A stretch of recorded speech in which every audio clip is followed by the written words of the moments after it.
Fox Sports. We are Sports. We are Southeast.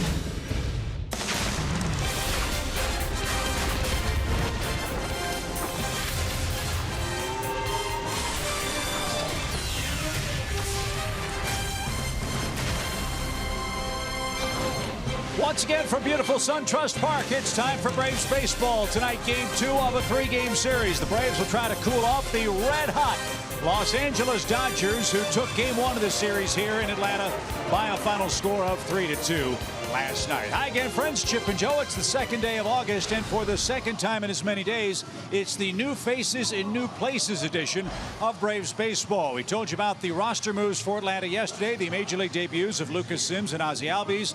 Well, today, a longtime Major League veteran, Joe, is making a new position change, and tonight, it's Brandon Phillips doing it. Yeah, he's never played third base in the big leagues before, and really didn't know he was going to play there until tonight, as far as I know. And he had to come out early and take some ground balls, worked with Terry Pendleton and Ron Washington. So get your third base glove and get ready. And that's really a prime example of the state of the Braves team right now, as they are currently out of the wild card race. But Brian Snitker talked about all these moving parts for this 25-man roster just a few minutes ago here in Atlanta. Things have happened that are different, so we're just adjusting. I mean, it's not necessarily a bad thing. No, I mean it's the same. You know, we get some new guys in here and move things around and just to try, and we're doing everything we can to try and make us the best team that we can be with what we got right now. That's the best way I can put it, I guess. And so that's the state of the Braves right now. Brandon Phillips is going to be the primary starting third baseman, it appears, for the short term or perhaps long term. We'll have to wait and see. And we do know that Julio Teheran's got the ball in Game 2 tonight. Yeah, they need a good outing from Julio. He's not pitched well, and let's hope that this mix and match in terms of where everybody's playing will work out for the Braves and get them off this losing streak. Brock Stewart's got the ball for the Dodgers. Perfect night for baseball. It's Game 2 of the series. We'll see how it works out here at SunTrust Park. Lineup's first pitch coming right up.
on Fox Sports Southeast is presented by Chevrolet.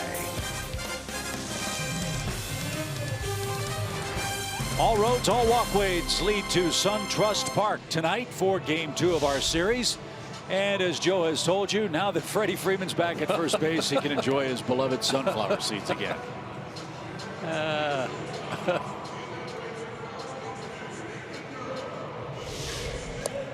And Julio Teheran on the mound for the Braves, his 22nd start. He's 7-9, a 5.09 ERA, but he has really scuffled here in this ballpark. 1-7, and the highest home ERA in the National League at 7.05. Got beat by the Dodgers July 22nd, gave up 3 home runs, but he did go 6 in the 3rd innings. And lifetime against the Dodgers 0-7 with a 6.17 ERA. So his 4 keys tonight. Number 1, Julio needs to step up and be Julio Teheran, the guy that we've grown accustomed to, and not the guy that's given up 6 home runs in his last 2 starts. And he's got to locate to avoid those home runs, especially with this Dodger team riding high. They've won 9 in a row. They're swinging the bats great. You cannot pitch to the middle of the plate. Baptism by fire last night for Lucas Sims and Ozzie Albies. The same's true for Brandon Phillips, a longtime Major League second baseman with a Gold Glove.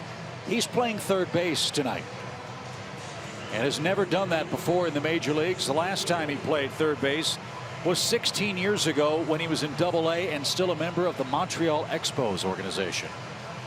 Well, he'll be put to the test tonight with this Dodger team. They've got some solid hitters, especially right-handed, who can turn on the ball. Be a little quicker adjustment for him at third, but he's a terrific athlete. I bet he can handle it just fine.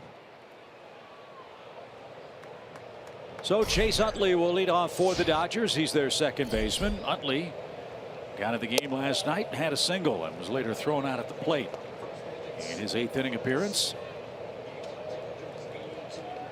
82 degrees officially on August the 2nd in Atlanta, Georgia. That is bliss here at SunTrust Park. And outside, ball 2.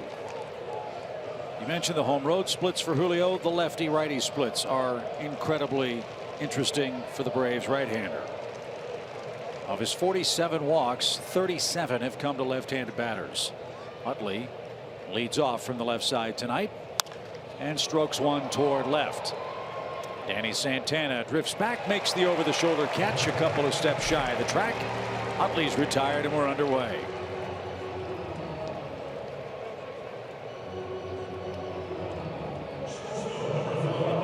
There are those splits you were talking about, Chip. With all the walks to lefties, only 10 to right-handers. And if that 2-0 count to Utley is any indication, looks like maybe he is trying to burn some edges and stay out of the middle of the plate. Might be pitching behind in the count a little bit. Corey Seager's the Dodgers shortstop. Seager had an 0 for 4 night last night, and so far against the Braves, he's 2 for 19. And he's going to be 2 for 20 if Albies can handle. He does, and the throw perfect. Seager rolls out.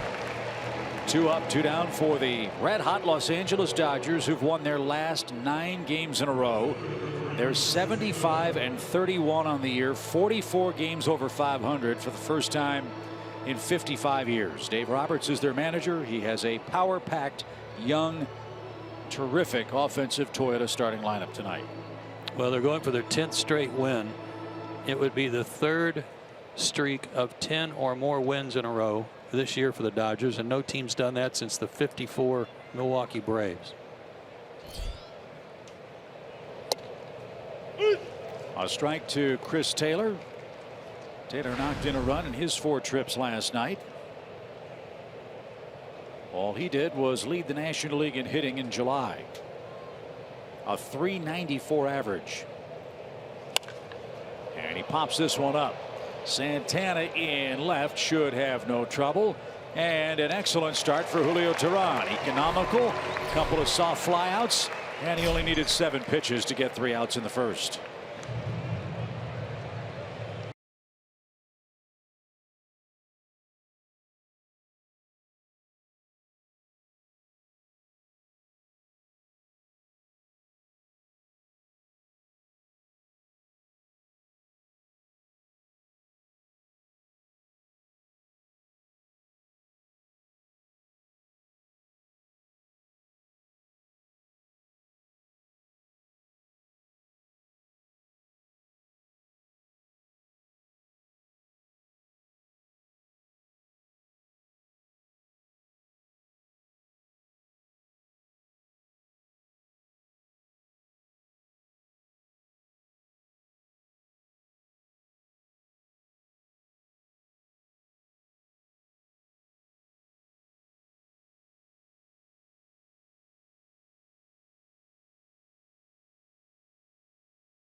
sports and outdoors. For all, for less. 3-3 down for the Dodgers in the top of the first inning. Los Angeles, as you know, has Brandon McCarthy on the DL. They have Clayton Kershaw on the DL. They also just acquired Yu Darvish from the Texas Rangers. But right now, Brock Stewart occupies one of their 5 slots in rotation. He's got the ball for LA tonight in game 2. A young man out of Normal, Illinois, 25 years old, 6'3", 210, 6th round pick in 2014 out of Illinois State. Was their minor league pitcher of the year last year. Went 9-4 with a 1.79 ERA at 3 different stops. That was his last start, his only start so far this year. That was against the Twins, but you can see 5 unearned runs in that outing. Fastball, changeup, slider. And he'll face Ender Inciarte leading off the Braves tonight, and that's called a strike. Ender was 1 for 3 last night, and that 1 is notable because there weren't many hits for the Braves in game 1. The Dodgers held the Braves to 2 runs on 4 hits. Kenta Maeda was terrific, as he had a very rare 7-inning performance for Los Angeles. He allowed 2 of those 4 hits. And won his 10th game.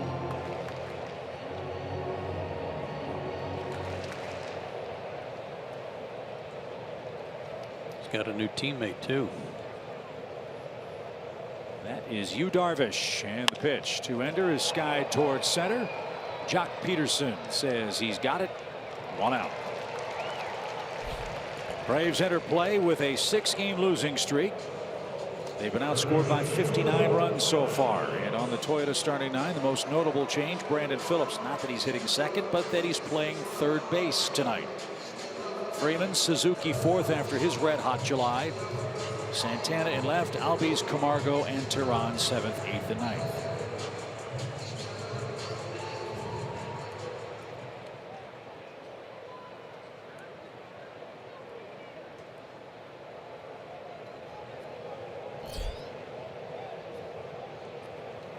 Stewart ready, here it comes, and a good fastball at the knees, strike 1.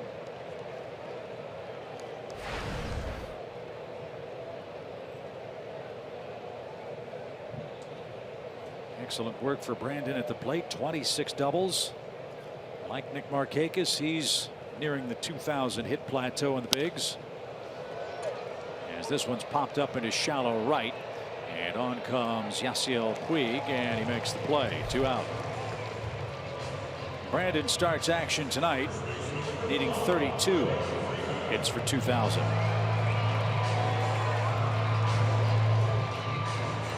And here's Freddie Freeman. Freddie was 0 for 3 last night,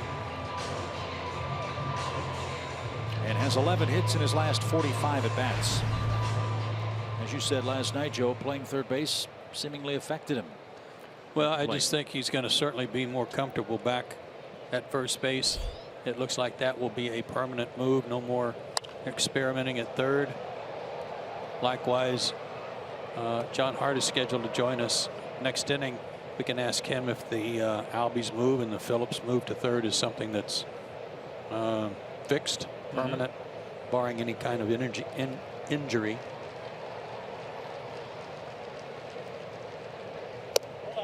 That's outside of Freeman. 1 ball, 1 strike.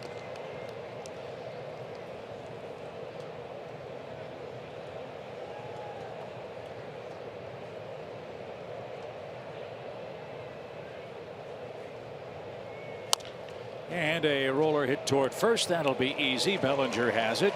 And like Julio Tehran, Brock Stewart has a very easy home first.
Braves baseball. Stay connected with a fully customizable experience.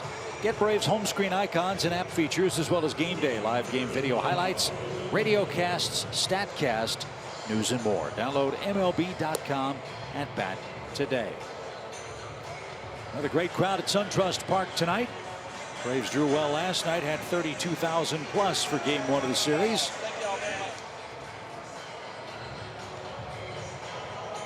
Might be pushing toward 30,000 again tonight for game 2. Julio Teheran scoreless first. He'll face Bellinger, Peterson, and Logan Forsythe in the Dodgers' second inning.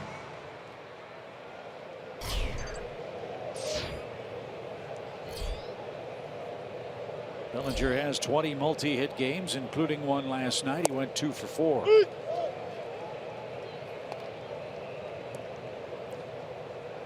He hit a 4th inning home run off Lucas Sims last night, who was very impressive in his big league opening outing. Yeah, everybody was singing the praises of Sims. Did a great job. 1, 2, 3 innings have been very hard to come by for the Braves starting pitchers. Very rare. So for Julio to get one in the first inning, that's a good start. Fly ball, well hit. Ender on the run. He's at the track. It's a long home run for Cody Bellinger, who just became the 10th rookie in National League history with a 30-homer season. And it's 1-0 Los Angeles.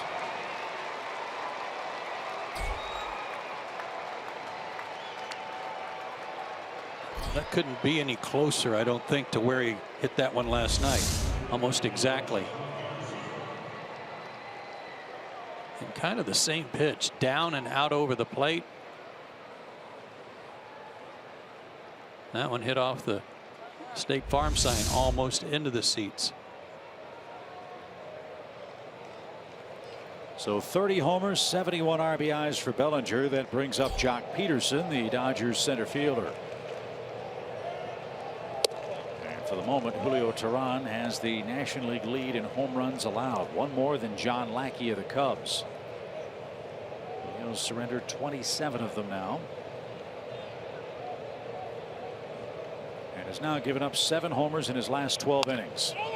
Ground ball to first. Freeman's got it. He'll step on the bag for the first out. One away for Forsythe. But again, Chip, locate. That was one of the keys, and that pitch was down, but it had the middle of the plate. Bellinger really golfed it out of here.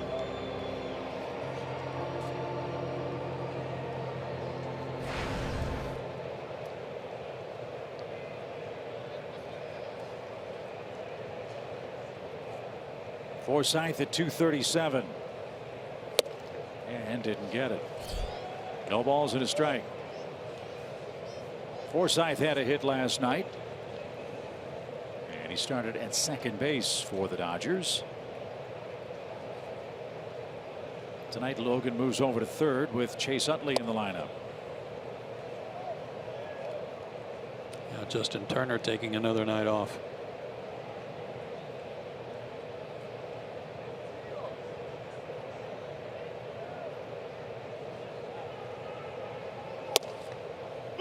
Good pitch.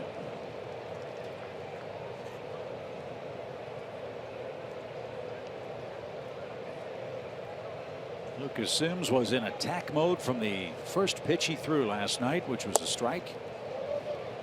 Very impressive work over his 6 innings, 92 pitches.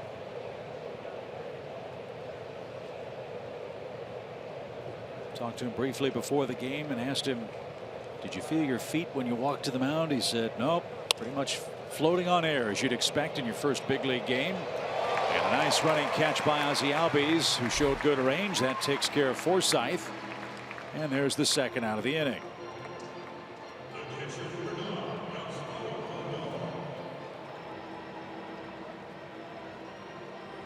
And here's Yasmani Grandal, the Dodger catcher. There are several men in this LA lineup that have seen Julio a lot, and Grandal is one who's had a great deal of success against him. He's 6 for 13 in his career. And a strike. Yeah, they're very confident. They're all kind of hanging out over the plate, digging in.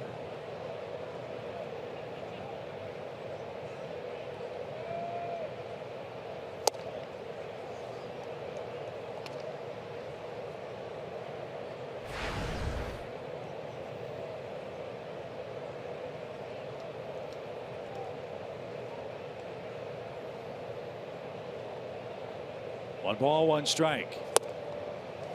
In these last two starts for Julio, he's only walked one in each of the starts. So it hasn't been like he's putting a lot of guys on base. He's just not able to get them to hit the ball at anybody or keep it in the ballpark. He's ahead of Grandal. One ball, two strikes.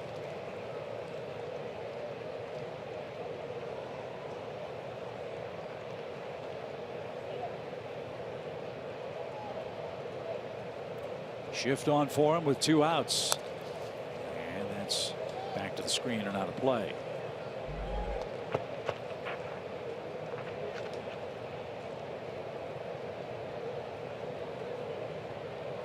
There are a lot of smiling faces on that Dodger dugout bench, and why not?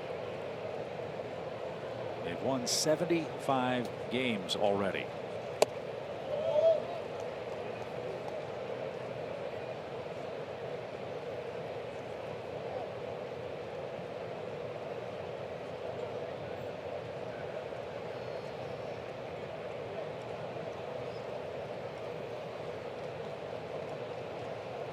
The 2-2 pitch is caught on and missed, and that'll retire the side. Bellinger hits a leadoff homer into the Atlanta bullpen. 1-0 Dodgers in the second.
To join us upstairs here in our Fox Sports booth with the Dodgers leading 1-0. John, we started the broadcast talking about the last 2 days. It's new faces, new places. It's really been a very, shall we say, interchangeable roster the last 48 hours. Yeah, I mean, look, there's a lot of clubs that, you know, if you will, went out and unloaded and added new players. And, you know, we went through the trade deadline, and that was a 4 or 5 day slog for us. We were playing both games going along. We kind of watched where we were, and we certainly had a lot of pieces that we could have moved. And ultimately we decided that we wanted to hold on to what we had, and at the same time we kind of watched the standings and where we felt we were.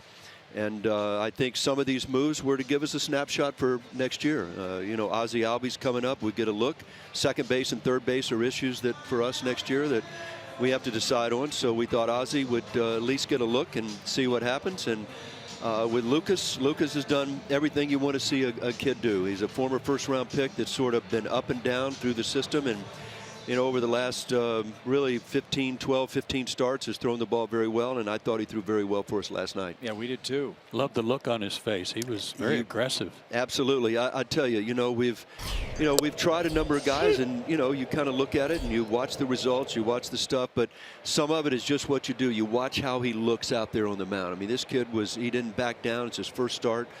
His stuff was plenty good enough, and those intangibles certainly play. Listen, there's no question we are looking for some pieces for our club next year. We love our young pitching that's coming. This is, with Newcomb and Fulte, and now Lucas Sims, you've got some real young guys in here. I mean, Julio's our oldest guy, with the exception of Dickey at 26, and and we've got several waves coming right behind Lucas, so it's a good spot for us to be in. 1-1 pitch to Kurt Suzuki, who's had a tremendous month of July. With the move with Freddie going back to first, Albie's at second, Camargo's playing short on an everyday basis now. I mean, is that something we're going to probably see, barring an injury, from here to the end of the season, just to see how these guys, not necessarily Freddie, but how these guys play in these spots? Yeah, I think so. I think, when we talked a lot about, listen, we still love Dansby Swanson, and Dansby obviously struggled offensively. He's still a big part of our plans and where we're going to go. But Camargo's really played well. He's been in the action. He swung the bat well. Defensively, he's played well. And, this is a game of competition, and you come out and, you give this kid a chance, and he's really played well. And with Ozzie, I think Snit's going to use him as he sees fit. We'll get a look at him. I think watching Ozzie, he's got all the skills that you want to see, and it's just going to be where his bat is right now. And I think Snit's going to get a chance to take a look at it. We'll all get a look at it and see where his bat is. And and I think along with it, it was tough because you've got a guy that's played super for us in Brandon, and the one young guy that we felt we needed to look at was Ozzie, and I think that forced Brandon into a little bit of a difficult situation. It's not the first time that's ever happened in baseball, but Brandon is, he's been real special for us. We love him, and we're going to let him go play some third base, and I think at the end of it, I think it's going to be good for Brandon, as he goes forward as well, for us and for him. We didn't hear his name mentioned a lot as we approached the trading deadline, but I'm sure his name was out there for some clubs for the taking. Yeah, it's hard. Brandon, when you're playing a position as a veteran and you're a rental player, meaning you're going to have it for 2 months, at the end of it, you almost have to have a need. And you look at most of the competitors and most of the contenders that are in there now, they should really have a need for a second baseman. And so we really didn't have a lot of action there on Brandon, which is fine, and it doesn't mean that it might not happen again in August. And as we talked about it with Brandon, look, it's not like we're certainly not looking to move this guy. We think he can still help our ball club, and if there's something that comes up that makes sense in August, we'll talk to Brandon about it. And I don't know if it's a deal we'd make anyway. I mean, unless it was something that really helped us, because Brandon has been great on our club, and who knows? He might end up being a piece for us next year. Well, and that was my question. Third base has been a real tough position for the Braves to fill. As we know, when Chipper Jones retired, there have been 24 different men start at third base, including Brandon Phillips, who last played third base, if I can read this, as a Double-A player when the Montreal Expos organization still existed back in 2001. Yeah, before we traded for him when I was in Cleveland as part of a very nice deal we made. Right? But look, if you can play, you can play, and I think we certainly looked at that as an opportunity for Brandon, and it was going to be up to him. And he made no bones about it. He said, "Sure, I'll go over." He understands the dynamic. There was some veteran second baseman, I'm sure, at some point that had to make room for him to be taken a look at. And obviously his career speaks for itself, so we'll give him a look at third base. But it could be a piece, and I mean, at some point you look up and say, Brandon wants to play another 3 or 4 years. I think the more versatility you can have, the better you're going to be. So listen, it's never easy in that regard, but I think we owe it to the Braves as we look at, listen, one of our biggest Achilles heels has been our bullpen, and we just don't have right now. We don't have a guy that's ready. Minter's been up and down. It's a guy we like. Mo Cabrera's been a guy we've liked. He's been up and down. We think that at some point these guys might be up here. But part of it, what we're doing is going to be try to win as many games as we can. Try to finish in second place. I don't know. We're going to run down the Nationals. That's right now. They're in their window. We've talked about this for a while, but at the same point, we want to get a snapshot on some kids that might have a chance to, be impactful for us next year. 3 balls, 2 strikes for Nick Markakis, and he's putting up a great fight. As he always does. As he always does. We're closing in on September. Yeah, can expand the rosters. Is there a chance we'll see some more of these young guys, particularly the pitchers, as we get into September? I think you will. I think so. And I think when rosters expand, part of it is is that opportunity. I think we've got some young guys that have shown enough. Our biggest issue for me is going to be our roster. And you look at we've got 2 19-year-old kids in Allard and Soroka that are at AA. You've got some young guys scattered around and that you might want to take a look at, but we don't have to add them to the roster. And I think we're getting to the point now as this farm system continues to grow that we're going to have some roster issues, which is exciting. I mean, these are all players that can either help us up here or help us in a deal. And by roster, you mean not just the 25-man, but the 40-man. The 40. Roster, I mean, you get crowded, and if we want to, which we're going to do, we'll add some free agents this year as we, continue to get better going into next year. That Santana launches one toward right. Puig turns. It's gone. Danny Santana jumps on the first pitch, and the Braves have the lead. That was a nice pickup for us in Danny Santana. He's done a great job for us. Can play any position, can run. You guys saw that series he had out in Oakland. He played. He just single-handedly, won a couple games for us. But that's good. Good to see. So the formula that's given Julio Teheran some trouble here at SunTrust Park is the formula that gives Brock Stewart some problems. Walk and a homer into the monkey grass. It's 2-1 Braves in the second inning with 1 out. Hard to figure Julio, isn't it, this year? I mean, the numbers it is being what they are. You look at what he did. 15 wasn't a great year. 16 was a very good year. As a guy's an all-star, and he comes back. I mean, listen, Julio, he's not having the kind of year you want to see. I mean, if you look at his road numbers and you go, boy, this guy's really, exceptional, and it's been a little bit of a struggle at home. But, listen, this guy takes the ball every 5th day. He cares about it. He's a hard worker. We love Julio. It's tough because, we don't have that, if you will, that #1 guy where you can sort of slot Julio into the rotation and he doesn't have to, if you will, sort of weigh the, okay, I'm the guy. I've got to go out and give a 7 or 8 every time out, win ball games, match up against better pitching. It's a hard thing, and but we like him. We think that there's he's got a chance to have a good second half here for us, and we've got him under contract. He's got a chance to do some good things for us. 3 balls, no strikes for Ozzie Albies, who scored his first big league run last night ahead of a Johan Camargo home run.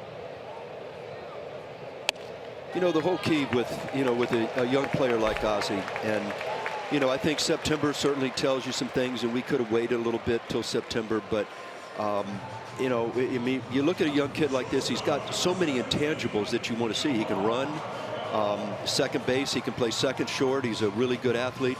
It's all as it always does, Joe. It always comes down to the bat, and how's that bat going to play? He's a switch hitter. We've loved him from the right side. We had some adjustments, which has been well publicized, that we tried to make with him with his left-handed swing. And he's made those adjustments. So we're going to see how this plays up here. See how the bat plays. Just think of Camargo to back up your point.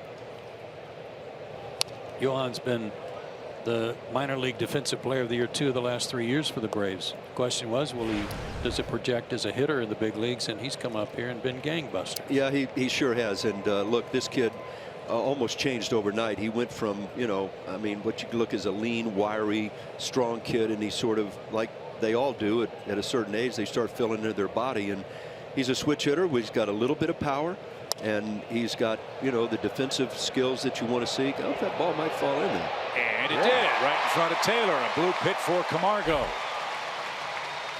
Sometimes those count just as much, Joe, as those lean-us you hit.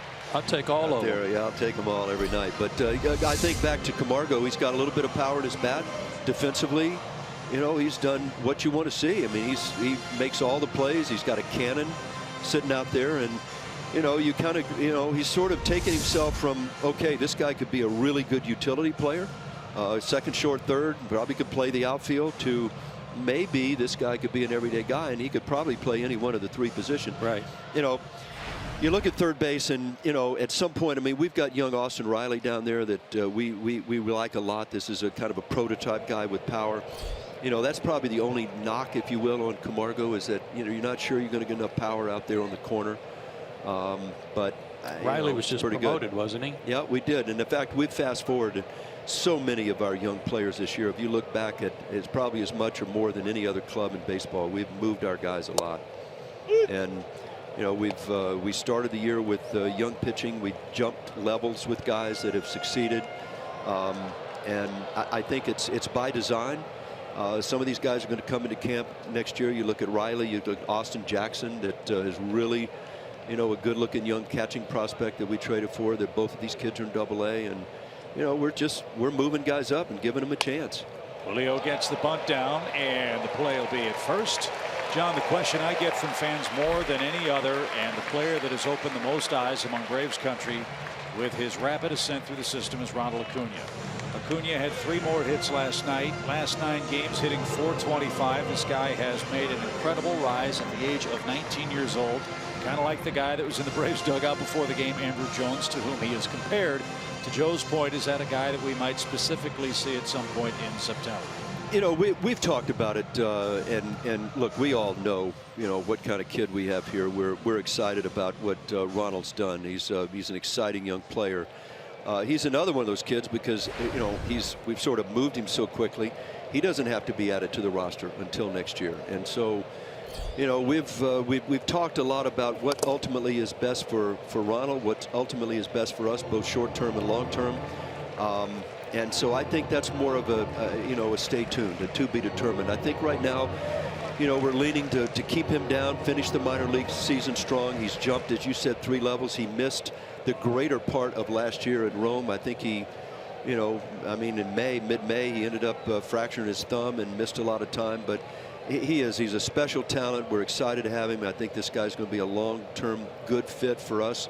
It's just going to be, it's not if, it's going to be when. How many teams called you before the deadline asking for Ronald Acuna? Well, his name has been said no to a lot. Okay, perfect. That's good. Yeah, there's no doubt. I think people recognize it. But, you know, we got hit on a lot of our players. I mean, and that's part of the thing about the deadline is that, you know, when you pick the phone up and somebody calls and said, you know, we're interested in, and you just mark them down, XYZ.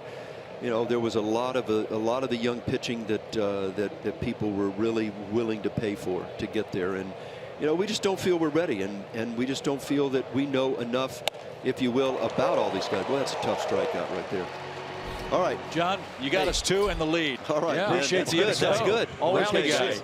Come back in the 4th or 5th, will you? Yeah, I will. We got hot dogs and everything. 2-1's your score here at SunTrust Park.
and SunTrust.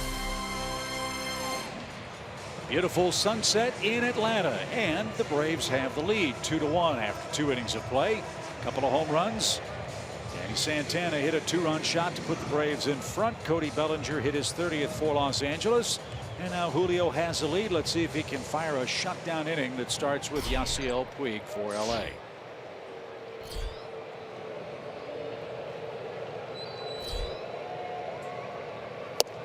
And strike. Another streak in play here. The Dodgers have won 53 straight games where they have led at any time in the game. First inning, not till the 8th or 9th inning, they've won 53 straight where they've had a lead at some point, which they had tonight. That dates back to May 17th for Dave Roberts' club. And a shot by Puig into right field. That's his 3rd hit of the series. So he leads off. We'll see if Stewart can lay down a bunt. That looked like a pretty good fastball, location-wise. You don't often see Puig kind of reach out and go to right field. But I'll say this, Julio's trying to keep the ball down. Even the home run ball was down.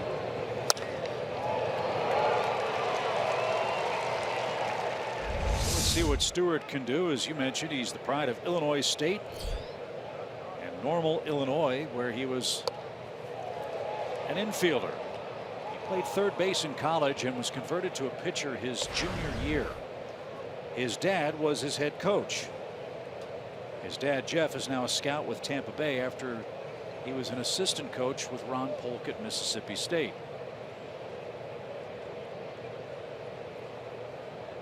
And there are some notable Major League alumni from Illinois State University. The pitch. And the bunt is perfect. Freeman takes a look at second and makes the smart play at first. The sacrifice works. Puig at second with 1 out.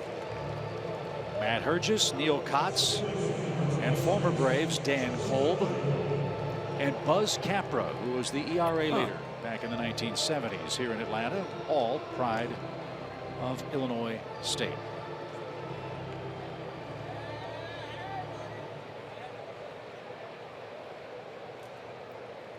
So a dangerous man in a dangerous spot. Chase Utley. Puig at second. Utley 0 for 1 after flying out to left to start the game.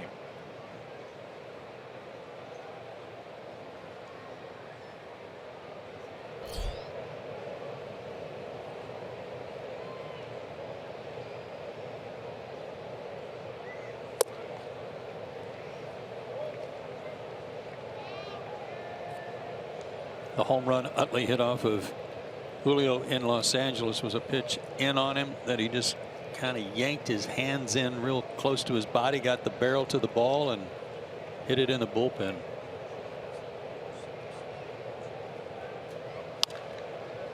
And a bouncing ball foul.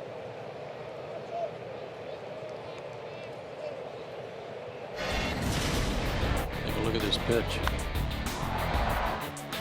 And there was 0 extension.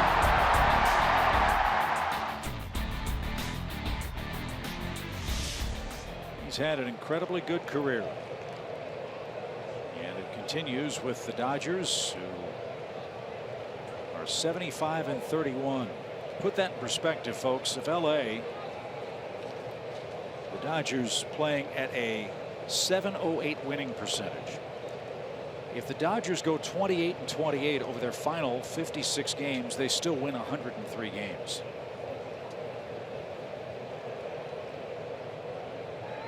That's how big a cushion they've built for themselves. And as you said so well last night, Joe, the rich truly did get richer at the deadline. You know, it reminds me of what the Braves used to do. You know, in the 90s, they had a first place ball club. They had a nice lead, but they didn't sit on it. They went out and improved the ball club the best way they could at the trading deadline, if they could, and got that much better and made everybody else in the division shed a lot of tears.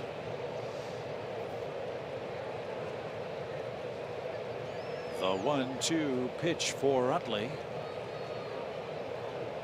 Most wins for the Los Angeles Dodgers is 102. They did it in 1962, the last time there were 44 games over 500. Also in 1974. They went wire to wire that year. And the Brooklyn Dodgers won 105 games in 1953. So a chance for this year's club to perhaps break both of those marks. As Julio with an excellent sequence struck out Chase Utley. 2 excellent breaking balls. Had him swinging over the top of them.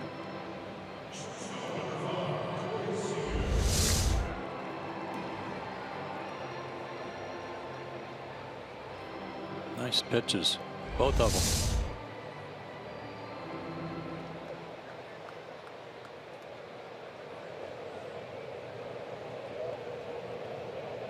Seager's 0 for 1. He grounded out in his first at bat.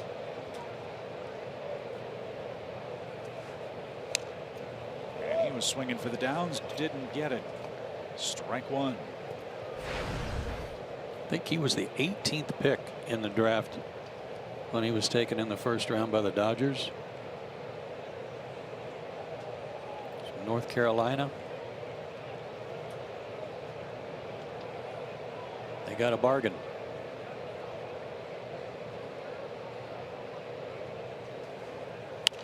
Out of play, foul. And Seager was taken 18th in 2012.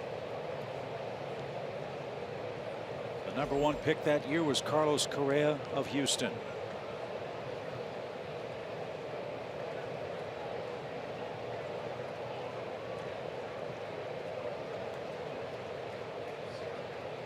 Swing and a miss. Julio with an excellent breaking ball. Another good hook. Back-to-back strikeouts. Strands Yasiel Puig at second. Julio has a shutdown inning, and he's got a lead at home. 2-1 Braves. Phillips, Freeman, and Suzuki are coming up.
Innings. Brandon Phillips will get things started for the Braves.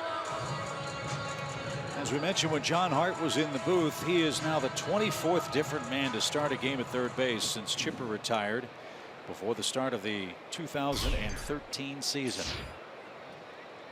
So perhaps he will be a solution at the hot corner.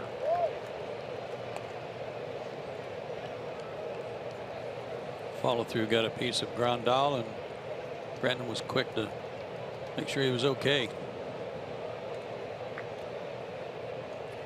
No balls and a strike.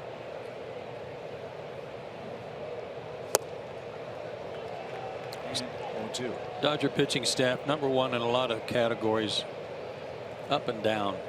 MLB rank, ERA, starters ERA, WHIP.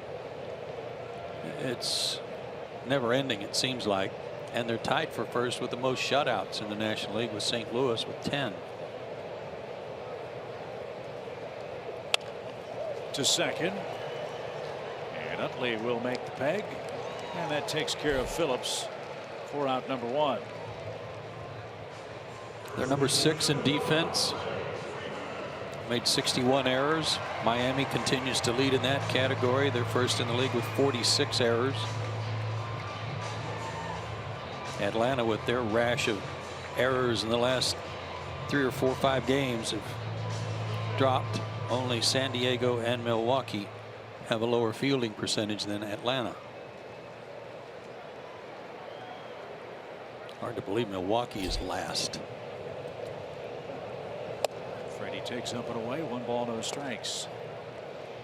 Well, as you said, the Dodgers are a team that's lapped the field just about in the National League. The question is, can they get to the World Series and win it? It's been a while for Los Angeles. If memory serves, their last World Championship, 1988. Correct.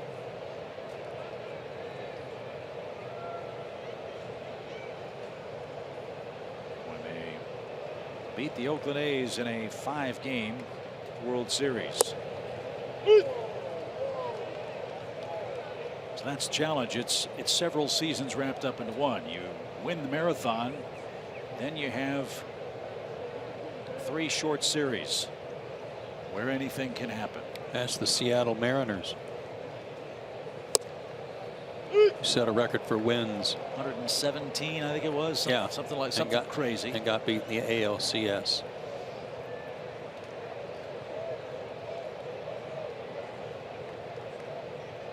Two balls, 2 strikes.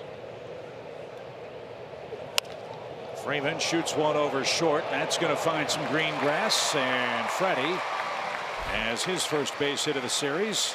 Braves have a couple of blue hits tonight, but they will take them all. Already 3 hits this evening after 4 in game 1.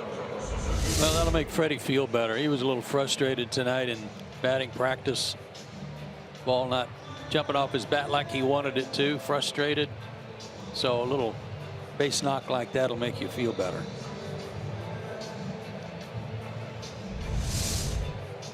Ron Washington with a word for Kurt Suzuki.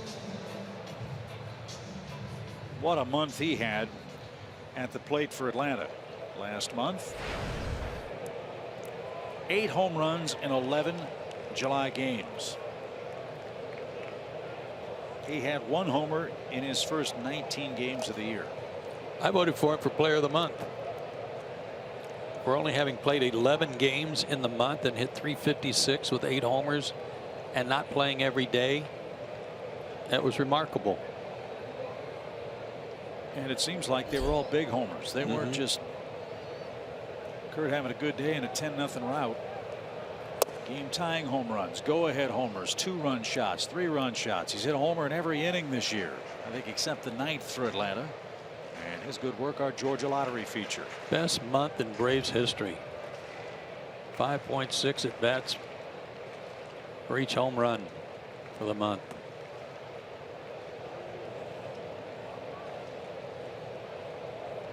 One ball, no strikes.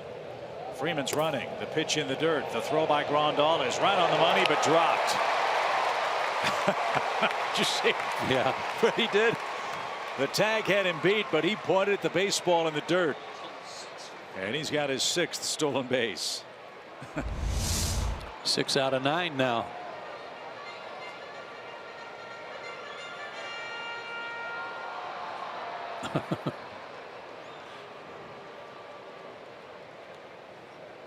They'd have had him if Utley could have held on.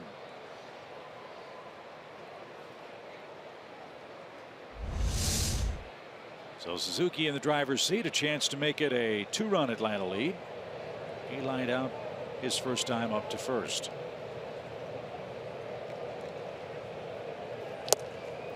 How about this? I learned something tonight about Kurt's bats. You know, he uses that axe handle. And I didn't know this until Ryan Klesko told me. We were standing by the cage, Ryan here, getting ready for the weekend for the alumni, that they put those on the lathe and cut them if you're right-handed or left-handed. Oh, really? Yeah. So I held his bat right-handed, felt great. When I switched to left-handed, it was twisted. It was turned funny. I didn't know that till Ryan told me. 2 balls and a strike. Ground ball towards short. Freeman has to retreat to the second base bag. And Suzuki is the second out of the inning. Brian told me that they are also beginning to make those for youth bats also. Really? Uh-huh. Well, what's the advantage to using that axe handle as opposed to a standard knobbed bat, or the one that's sort of narrower at the bottom instead of the one with the lip? Does that make sense? I think it's because the knob is not a problem in terms of blisters, calluses. I'll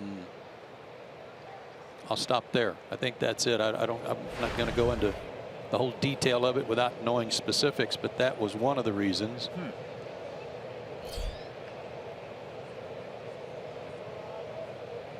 Runner at second for Markakis with 2 outs. Nick had an excellent at bat his first time up. A 9-pitch at bat. He walked before Santana homered. And Nick's family's got the Nick-o-meter back for game 2. Keep rocking the hits, Dad. It's the greatest.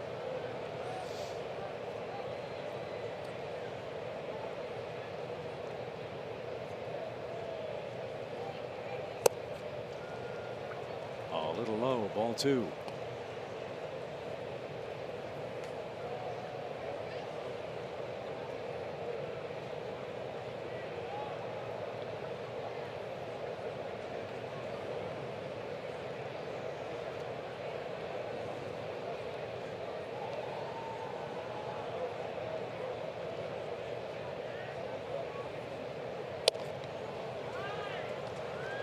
Stewart hasn't given him anything to hit. Braves pushing his pitch count up into the high 40s already.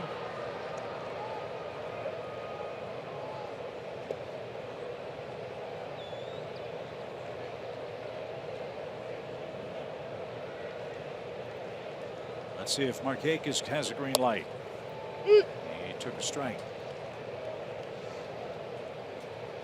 Opposite of Freddie in batting practice, Nick was having a good time in the cage today.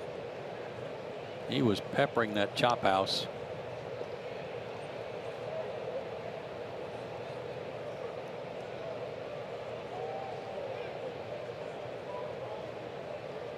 The 3-1 pitch.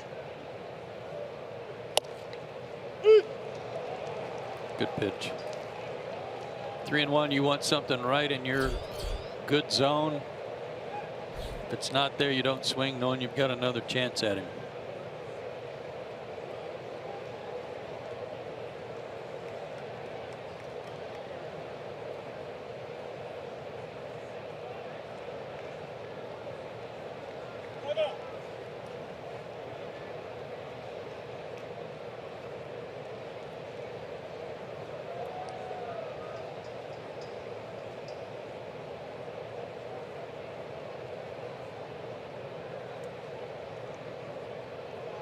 Now the 3-2 pitch is coming.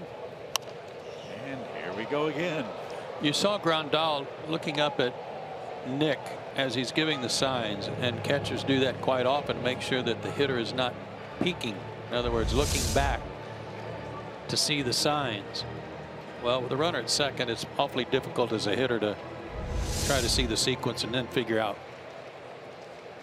what the pitch is going to be. Plus, you also are going to get a bruise somewhere. Again, the 3-2, and Nick walks again.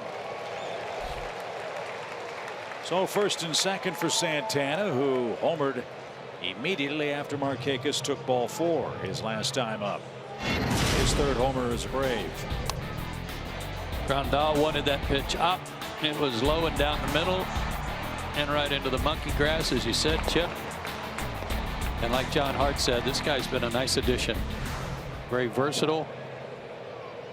Switch hitter. Can run, he can throw, and he can certainly hit the ball in the ballpark. Even playing part-time.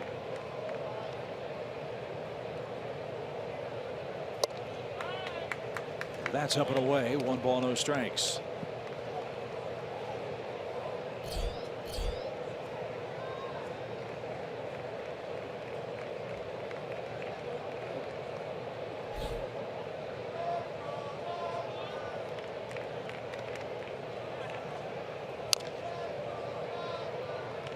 It's an even count.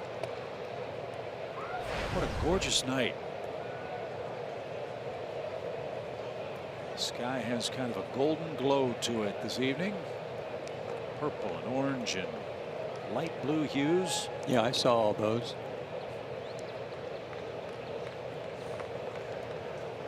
But thanks for pointing them out to me. 1 ball, 1 strike. As this one's hit high in the air toward left. And Taylor, in that bright gray grass, as Joe would see it, makes the play. And that retires the side. We go to the 4th inning. Atlanta 2, Dodgers 1.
This one against the Dodgers, and how about the MLB debut of Lucas Sims, the big right-hander, local boy out of Georgia. You heard John Hart talked about how pleased he was. Well, talking to Lucas earlier today, he said, Paul, you never know what you're going to do in your big league outing. I was worried that I wouldn't be able to sleep the night before, but I could. You always wonder if you're going to be able to get out and calm down and throw strikes with all your pitches. He passed that test. I was excited about that. He said, so naturally, I thought I was going to be able to go home and go to sleep. But you know what? Guys, he watched the sun come up. He could not be more excited to be up here in Atlanta, the team he loves so much. Guys, back to you. That's good stuff, Paul. And you know, he was still probably replaying the game pitch by pitch in his mind. Probably something you used to do at times. Yeah, there's games you never forget. And, you know, he grew up following the Braves. Whole family is, you know, 5-10 rows back. He was so locked in. He said he didn't know they were there. I don't know how, because his fiance, Danny, was going crazy. But it was just a really cool moment, and something that not only he, but I think a lot of Braves fans will remember. Always exciting when kids come up from the farm system, highly touted kids come up from the farm system and have any kind of success. You just hope it happens. You hope that they are as successful as their draft position would indicate, as Taylor gets hit by an 0-2 pitch by Julio Teheran. That hurts. Two-seamer ran in on him.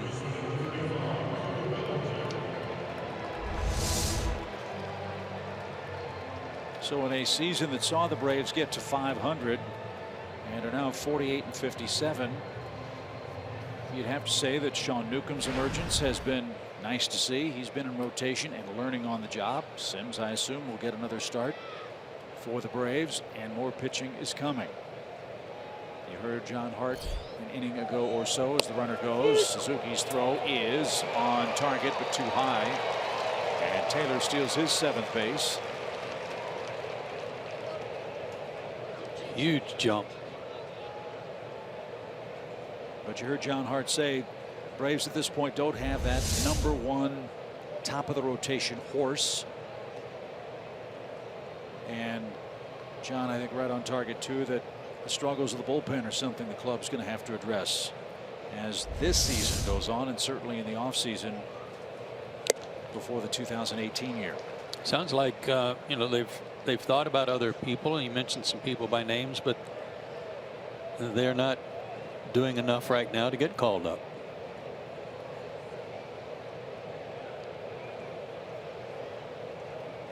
No balls, 2 strikes for Bellinger, who lifts that one toward right field. Markakis is there. There's the catch. Taylor's going to tag. He's going to try. Here comes the throw. It is going to be not in time. Excellent throw by Markakis, but Taylor beats the Rap at third base. You know, the Braves are going to be taking a look at that in the clubhouse. How close was this play at the hot corner? Nice throw by Nick.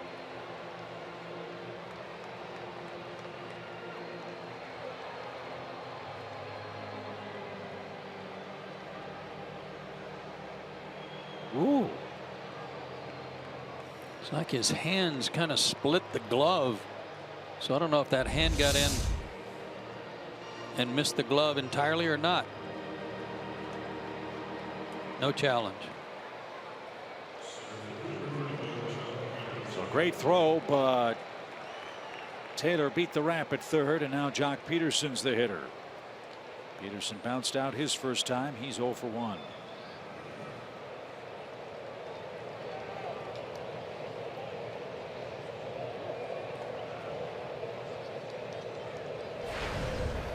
Good idea here. All right, Snitker bringing the infield in. No reason to give these guys a free run. Yeah, and he's a strikeout candidate.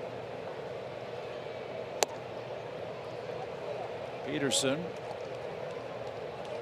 56 strikeouts in 216 at bats.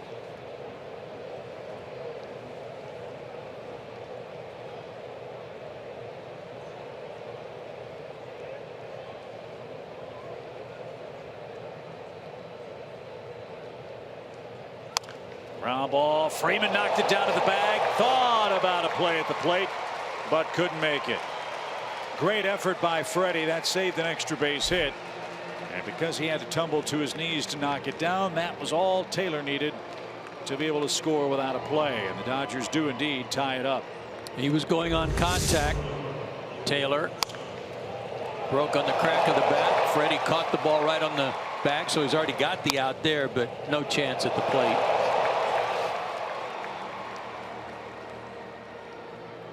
Heck of a play.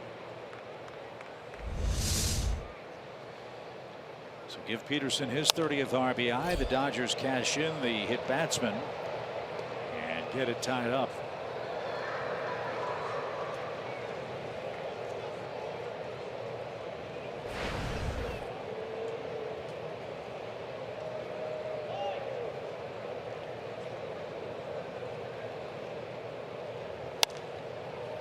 That's lifted right side. Freeman won't have a play. That's into the crowd, and it's 0-2.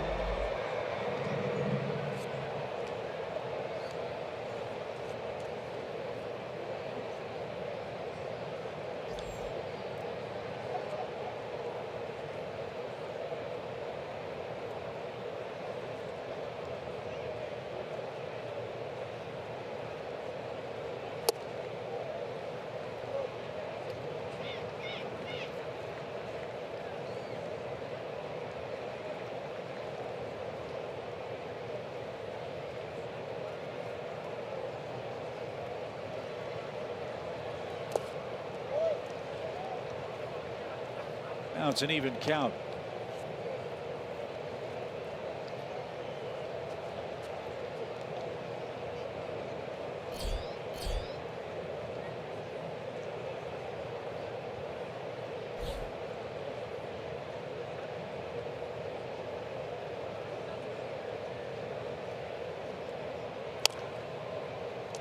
This guy was a former first-round pick by the Padres back in 08.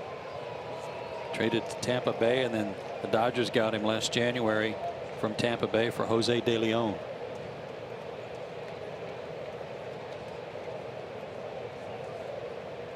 20 homers, 52 RBIs last year for Tampa. Swing and a miss takes care of Forsythe, and LA turns a hit batsman into a game-tying 4th inning.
Albies getting things started for the Braves.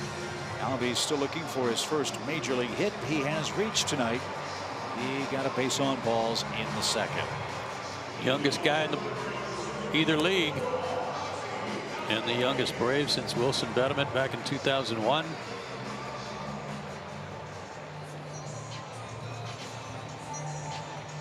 Way back in 1997.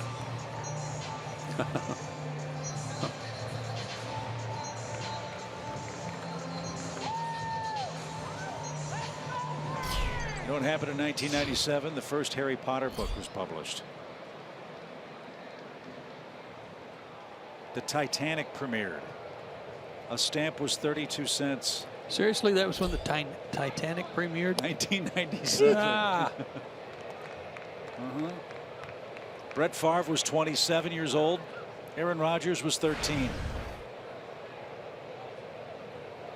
For the Green Bay Packers. A little squibber hit toward 3rd. And Albies is retired. 1 man out. Gas was $1.22 a gallon. Sure it was. God. Remember that? No. No, I don't either. Yeah. That's beautiful, though.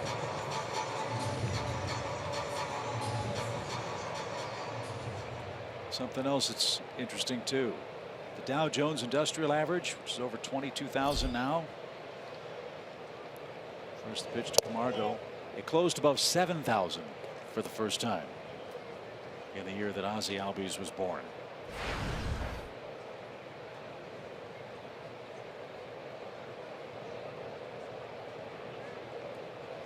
It's also a very interesting year for a man that we see at the ballpark from time to time, the champ Evander Holyfield.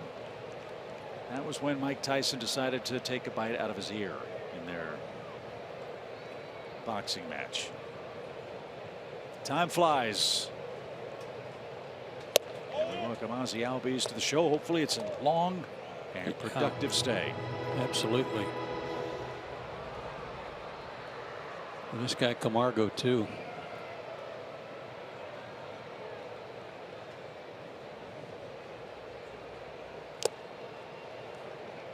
John Hart, when he was with us, had so much information. I didn't have a chance to ask him the question about Camargo that I wanted to. A couple of years ago, Johan was in the top 30 prospects list issued by Baseball America. He wasn't in the top 30 this year. I'm perplexed as to why he would have fallen out of that top 30 ranking, because he has been an extremely pleasant addition to this 25-man roster with his versatility, great defense, and timely home runs. As he's the second out here in the 4th inning. And Julio Teheran's coming up.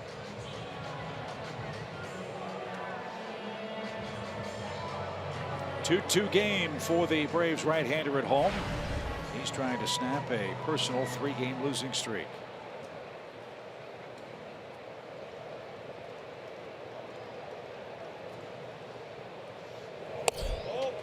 Upstairs. Action has begun in the Dodger bullpen. Stewart's been a relief pitcher, as Joe mentioned, and frankly he's probably a placeholder until they get Darvish up to speed and Brandon McCarthy comes back.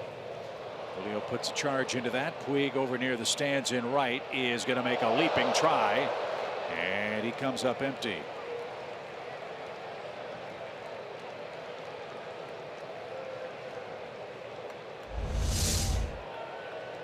Watch Julio after this swing.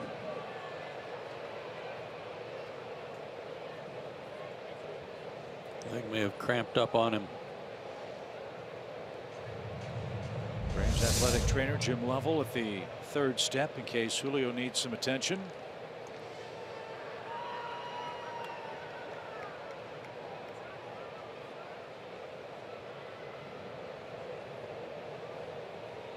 One pitch. I should have showed Lovey my tie tonight. It's a good tie. Auburn colors. I take it back. No, it looks terrific. 2 balls and a strike, and Julio again, he's having some leg problems. I don't know if he's going to be able to continue. He is kicking that right leg, and now he's bent at the waist about 30 feet down the first base line. That's his back leg too, his push-off leg. So Ender Inciarte will talk about that with Julio. So will Jim Lovell, and we'll see if he's able to continue on after 4.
Julio Teheran's going to give it a go in the 5th inning, which is brought to you by Audi.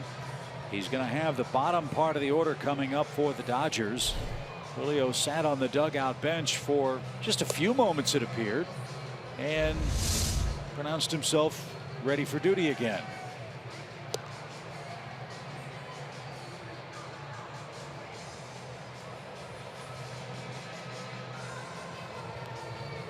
The way he kept kicking his foot out almost made me think of a calf, not necessarily a hamstring. Is there anything worse in the middle of the night when you get one of those calf cramps?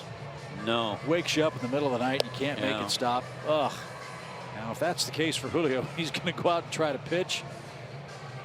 Man, he just gave a thumbs up to the dugout like he's okay. No, it's horrible because you don't want to get up. that's the biggest part of the problem, right? Yeah. If you could somehow solve the problem without getting up, that would really be good. And you feel like you're never ever going to be able to walk again, right? Yeah. As Yasmani Grandal leads off for the Dodgers. Julio struck him out with some good breaking stuff. A bunt try. How about that? See if the leg's okay. And Julio made the play. That's a veteran move by Grandal because he and the rest of the Dodgers want to find out. Well, and the shift was on. All he had to do is push it anywhere near the third base line, and he's got a base hit. But instead, he bunted it right back to him. Nice play.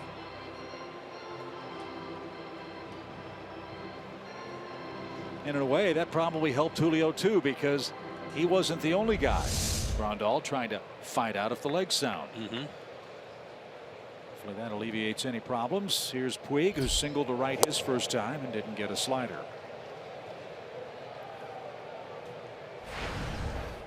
Julio's retired 4 straight after the hit batsman. Pitched a good game. Yeah, 2-hitter.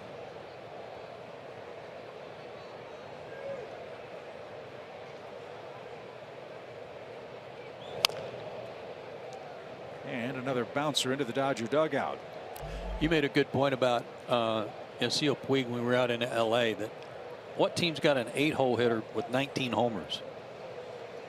Nobody. Not in our league, at least. That's bounced foul. I mean, you think of some of the players that the Dodgers have had that have been relegated to, I don't want to say oblivion, but you almost never hear about him. Andre Ethier, really good player. Ethier hasn't played a game this year. Adrian Gonzalez, perennial all-star, big home run hitting first baseman for LA. He's hurt. He's played in 49 games. And then you go to their pitching staff. Yimi Garcia, Chris Hatcher, Scott Kazmir, Clayton Kershaw, Brandon McCarthy. All hurt. Yet they've good pitch. won 75 of their first 106 games. Adrian Gonzalez has scored 9 runs this year. 165 at bats. He's begun to swing the bat again in anticipation of a rehab, but not ready yet.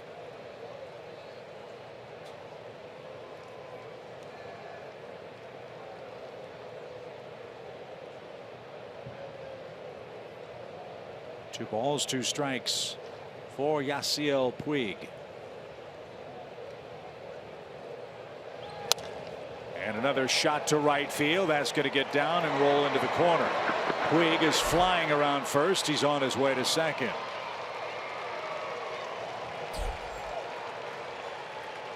That guy has so much talent.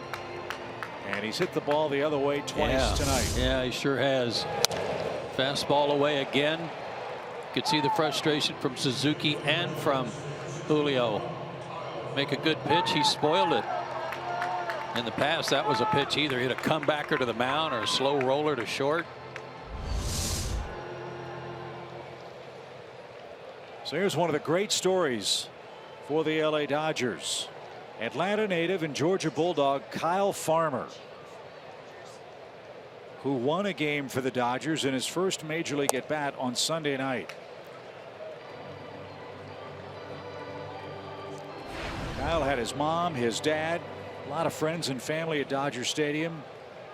They were supposed to catch their 8 o'clock flight back to Atlanta, but the game went into extras. They missed their red-eye flight and had to come home the next day. Well, the wait was worth it, because Farmer, with 2 strikes in his first big league at bat, doubled home 2 runs, and the Dodgers beat the hated Giants. So he enters this action against the Braves in Atlanta with a 1,000 batting average 1 for 1 in the big leagues and 2 RBIs.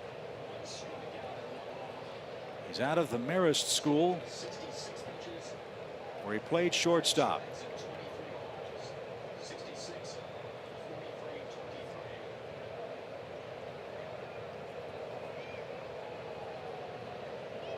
That's just a great story about his family blowing off the flight, saying, hey, you know, he might still get in there. Let's wait. And they chased him around the infield after the game was won, ripped his shirt off his back, and I'll bet he loved every single minute of it.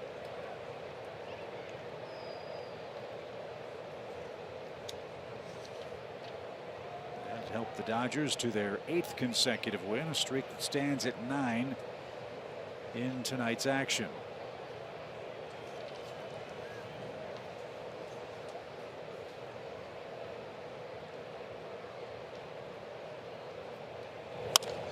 Line drive into center, and Ender's going to make the play. So Kyle Farmer is retired for the first time as a major league hitter, but no shame in hitting .500 after your first 2 big league at bats. What a thrill it's got to be for Kyle.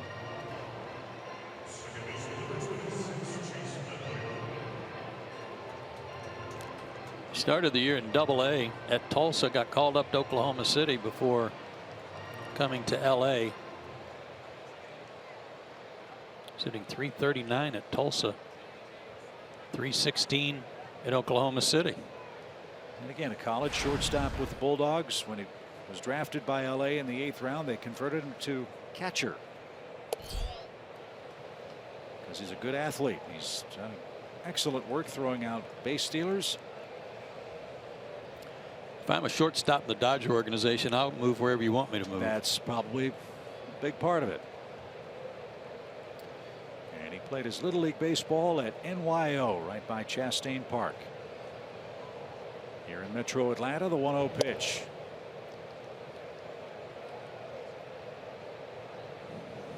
For Chase Utley, who hits with 2 outs.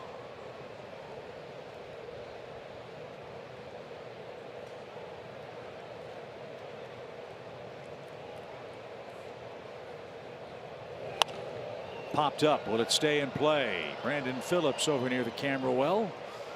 He won't have any chance. And Utley gets another swing here. Brock Stewart, by the way, his finishing line: 2 walks, 1 strikeout, 1 homer. The 2 runs on the Danny Santana homer, and 3 hits allowed.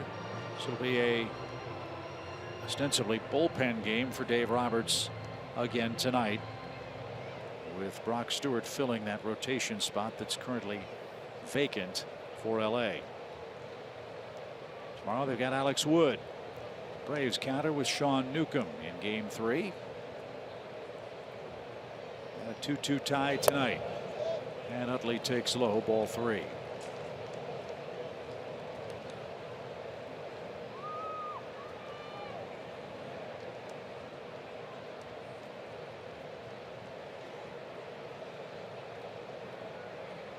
That's Ross Stripling. It appears he'll be next.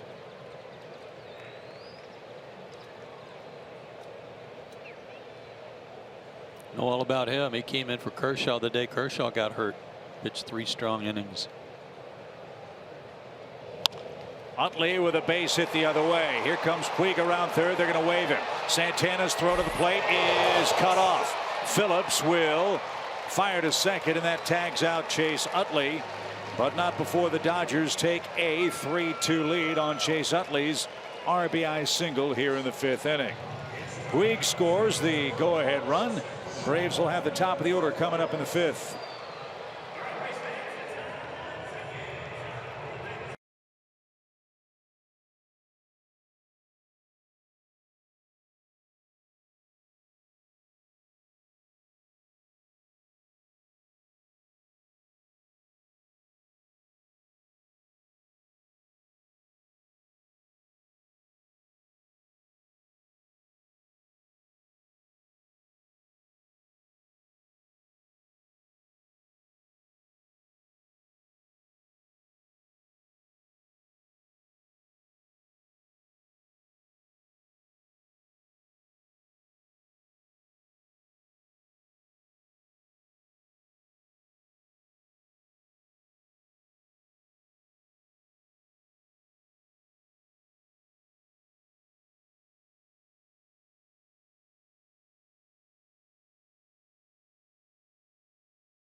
One of the great places to visit is the Terrapin Tap Room with multiple rotating beers.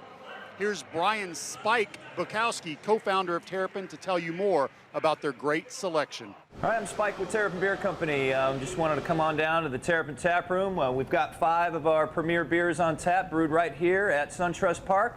Tonight we're going to be featuring the Fight Like a Brave Red Ale. Cheers. Did you know, Joe, that the Terrapin Tap Room has a perfect fielding percentage? Did not. Because they never get bad hops. Oh, really? Little known fact. Good one. You might need a couple after that terrible pun. Yeah, I'm already changing my gear. As Ross Stripling is on in relief of Brock Stewart, who went 4 innings in his spot start tonight. Stripling went 3 innings that day, relieving Kershaw when he got hurt. 2 hits, a run, 2 walks, 2 strikeouts against the Braves.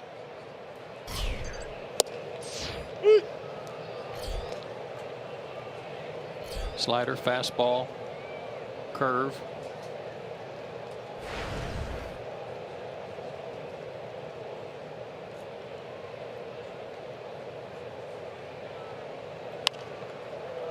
Out of play, foul by Ender. It's 0-2.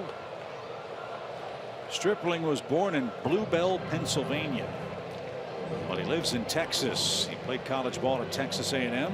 Threw a no-hitter there. Bluebell is right outside Philly. Is it? Home of Chris Wheeler. Wheels.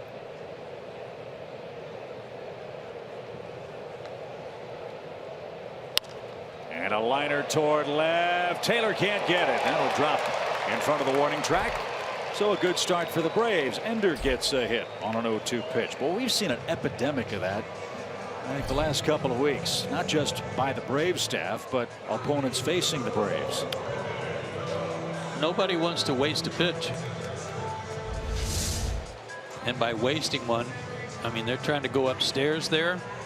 And we see very few pitchers who can elevate a fastball out of the zone. As Tom Glavine has told us repeatedly, some guys just can't do it because you don't practice it. Time and time again, that effort to get that pitch up out of the zone is not, and gets hit. So Phillips a chance to move Ender along. Brandon's 0 for 2 in his debut as a third baseman for the Braves. He's the 8th man to start at the hot corner for Atlanta this year, joining Santana, Freeman, Camargo, Rodriguez, Garcia, Jace Peterson, and Rio Ruiz.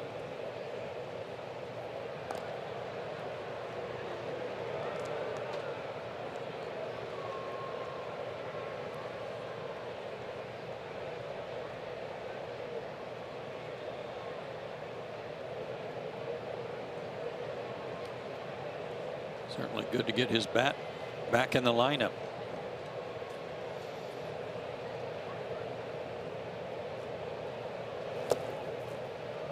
Grandal couldn't find it for a moment, but no advance. Ball 1 in the dirt. Ender bluffed a little bit, and Grandal may have taken his eye off the ball.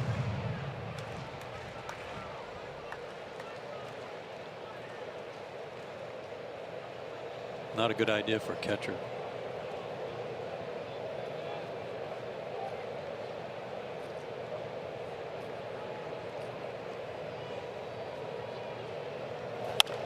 Ground ball to short, should be 2. Bad hop. Seager didn't panic and got 1 instead.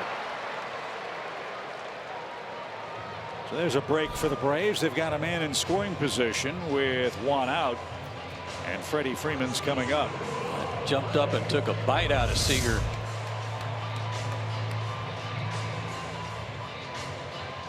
Like the majority of it knocked down by his bicep.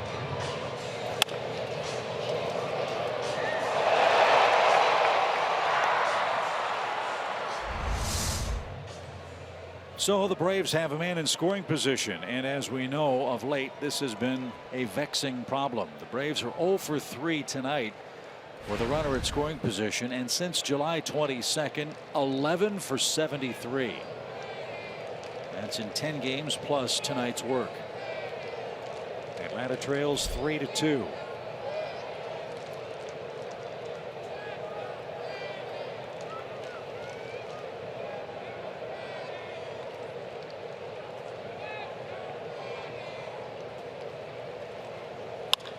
Line into center field. That takes care of that. Ender streaks around third and scores, and the Braves cash in a bad bounce and tie the game on a Freddie Freeman rocket shot single. He's 2 for 3.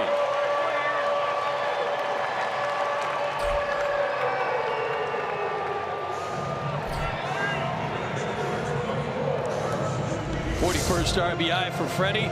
That little bloop last time up got it going. Slider that didn't do anything but spin.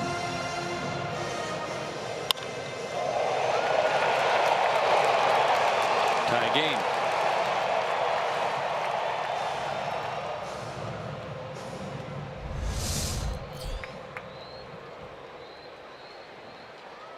Again, the Dodgers 53 straight wins, as Joe told you, since May 17th when they've had a lead. The Braves have come back from a 1-0 deficit to lead 2-1. They were down 3-2. Now they've got it tied 3-3.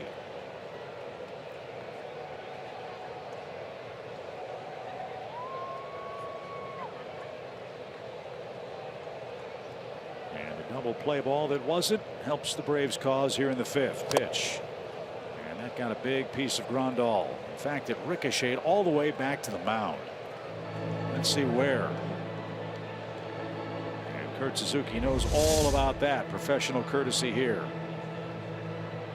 Oh, on the knee. I think the shin guards would provide a little more protection, but not necessarily, especially if it hits kind of in between. Showing the trainer right where it was, right on top of the knee. And of course, the trainer comes in and sticks his thumb right on that spot. Well, he's good friends with my mom.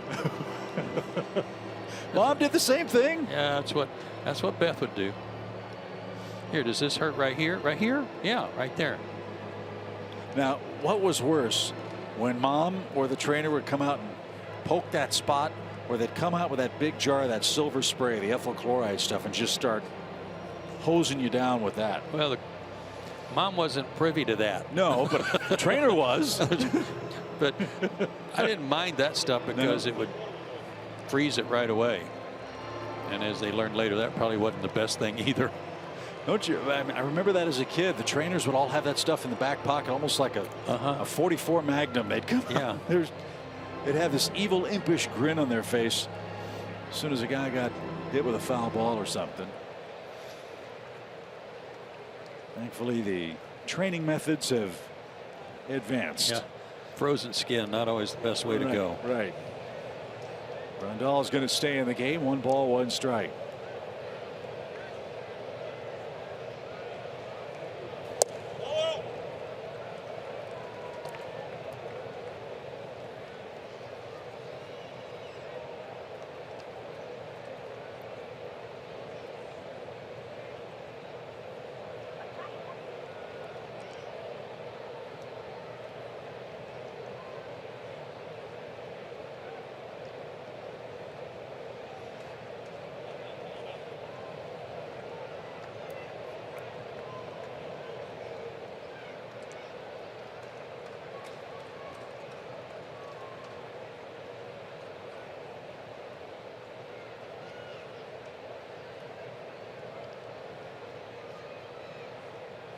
Now the right-hander's ready. Freddie, a good lead at first. The pitch. And it's fouled away at the plate. That's a bad break for Kurt. Instead of a 3-1 count, now he's got to deal with a 2-2 pitch. Just couldn't get out of the way of it. It's chasing him.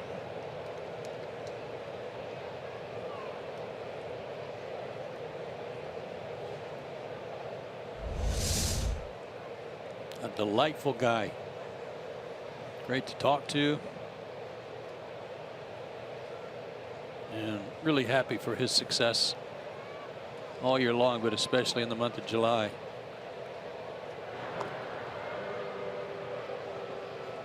You think about all the players that have played for the Braves. All the guys that have hit so many home runs with this franchise, Kurt Suzuki has the highest home run per at-bat ratio of any Brave in franchise history in a single month. That is amazing. That's pretty good, isn't it? Yeah. 2-2. And a swing and a miss. That's the second out. And Kurt obviously unhappy with the strikeout, but it's the strike 2 foul ball that frustrates him. And 2 are away. Time for number 1999 right here. I'm sure the other members of the Markakis clan are ready. They are. Go, Dad, go. That might be the sign of the year. I haven't seen a better one in a long time.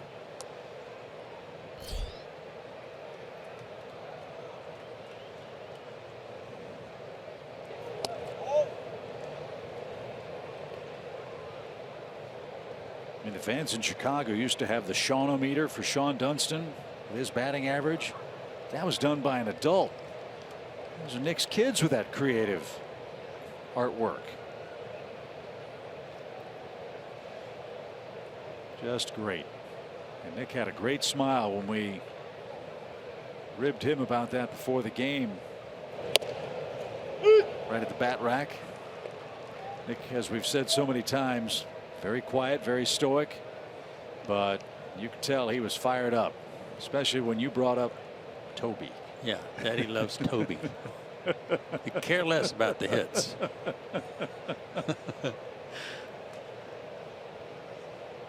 One ball, one strike. And too high. 2-1.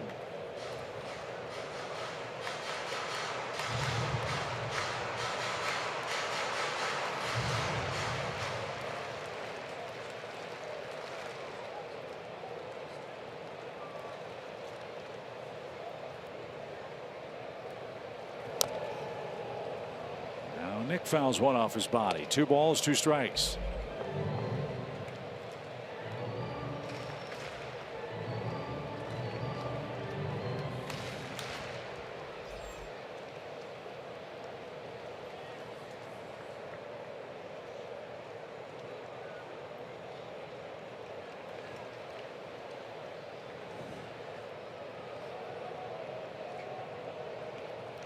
Stripling works at a snail's pace. And the pitch is squibbed toward short. Seager surrounds, fires, and got him by a step. And that ends the Atlanta 5th inning, but a productive inning. Freddie Freeman ties it up with a base hit. We go to the 6th.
Trust Park, a great baseball game tonight And that is Tyrone Mears, an Atlanta United defender from Manchester, England.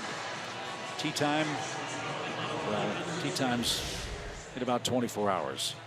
And we're looking ahead to Atlanta United on Fox Sports this weekend. They're at Sporting KC Sunday at 8 Eastern over on FS1, followed by another road game against DC United Wednesday, August 23rd on Fox Sports South. Atlanta United match week returns Monday, August 21st at 6:30 Eastern right here on Fox Sports Southeast. Julio Teheran out of the game, so that cramp must have taken a bite out of him. And precautionary, Sam Freeman is in there. Sam worked an inning a couple of days ago in Philadelphia, gave up a home run to Maikel Franco. Really been good against left-handers, as you see. 64 pitches for Teheran in his 5 innings tonight. That was impressive. He didn't walk anybody in the game.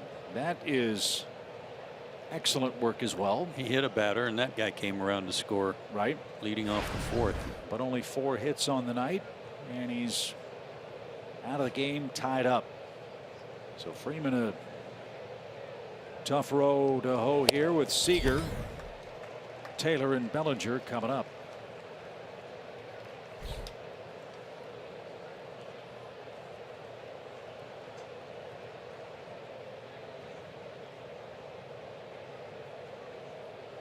Told you about the draft when Seager was the 18th pick, as he swings and misses and didn't get it.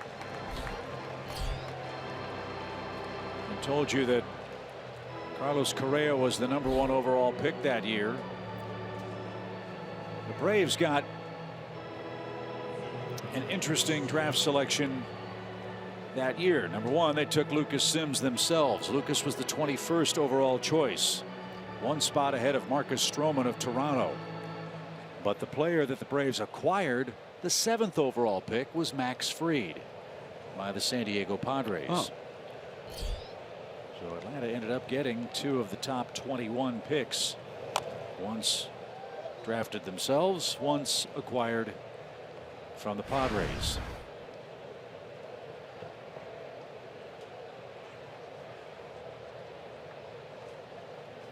Addison Russell also went in that draft. Michael Wacha to the Cardinals. Byron Buxton was the 2nd overall pick out of Appling County High School, and he's a Minnesota Twin. Taylor shoots one to right, and Markakis handles that. And Taylor's retired for the 2nd time. Speaking of Max Fried, he pitched last night. It was his 3rd straight scoreless start. He went 4 innings, 3 hits, a walk, struck out 5. Numbers wise, it hasn't been a real good year for Max in terms of ERA, wins and losses, but he's really finishing strong. Good sign. Cody Bellinger hits and takes a strike. When does the minor league campaign end? Are we usually right around the 1st of September. So another 3.5, 4 weeks or so. 144 game schedule, I believe.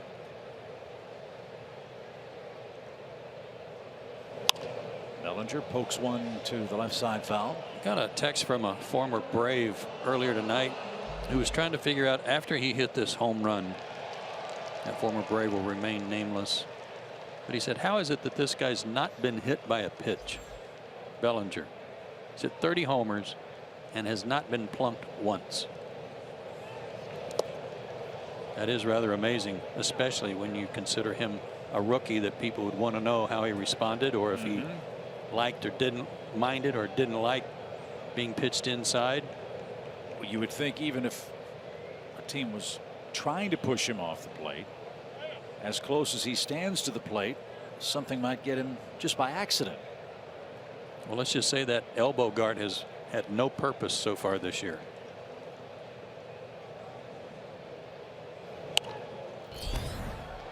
That is something that has definitely changed in the game the last 40 years. We're not talking about hitting someone to hurt them, but no, I'm not suggesting either that Sam Freeman hit him here. I'm just saying that in the past, even in the days where his dad pitched, in the big leagues, somebody would have tested him already. Line and into right center field. Ball jumps off that kid's bat. And Bellinger, a 2-hit game. He's got 4 hits already in the series and back-to-back multi-hit games against Atlanta. And that brings up Jock Peterson. He's grounded out to first twice, and he's got an RBI.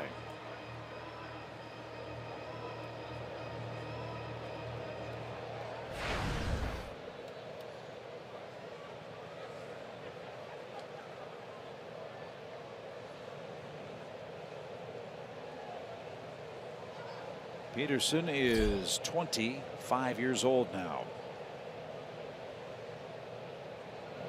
Born and raised in Palo Alto, California. I was just going to say that, you know, with 2 outs, generally speaking, you want the guy to swing away, try to find a gap, hit a double, drive a guy in.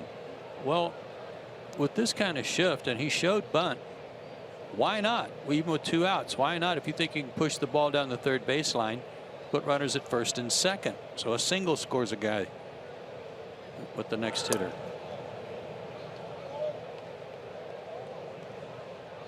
With the runner at second base, it's a different story. Got a chance to drive him in, but I don't think that's such a bad idea given the overshift.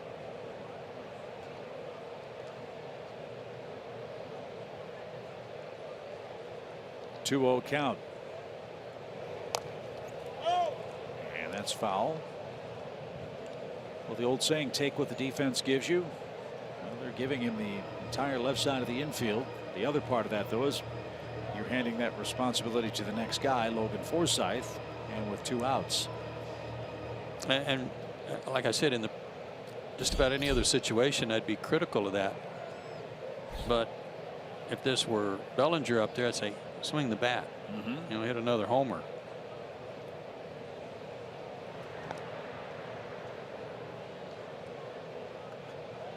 Left-handers give, or Freeman gives left-handed hitters a lot of trouble. Peterson may not be comfortable against him.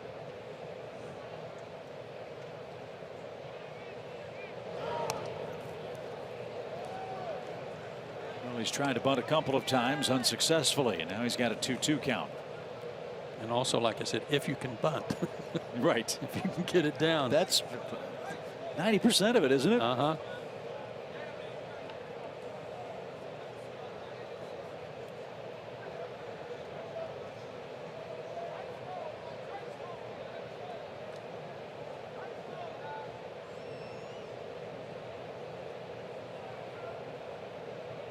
The 2-2. He is high.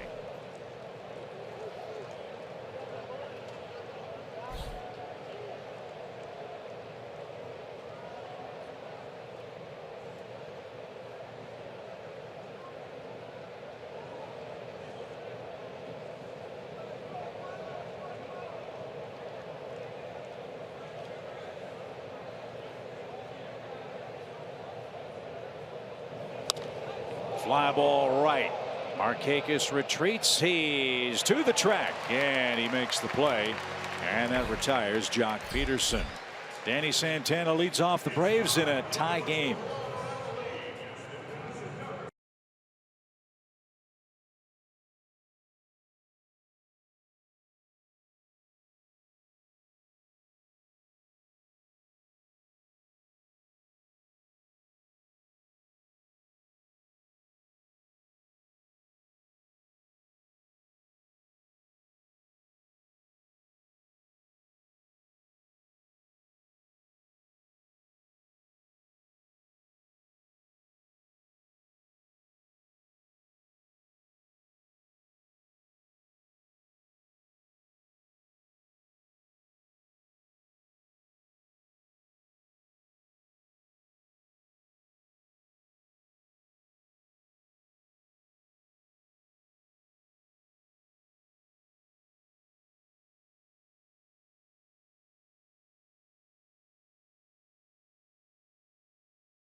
crew members, the lovely Allie Treon, enjoying the game here at SunTrust Park.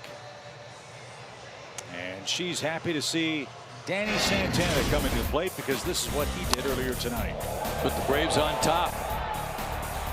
Launched one to right field. Third home run of the year. Dodgers tied it, took the lead. Braves have retied it. That was our Cricket Wireless Something to Smile About feature. And so Santana, Albies, and Camargo are coming up. And a bunt try. Back to the mound. And Stripling got rid of it quickly. One man down. All right, let's see if Albies can get that first hit out of the way right here.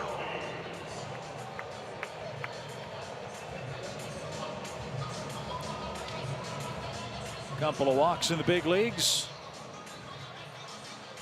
And 0 for 3 so far after he hit .285 at Gwinnett.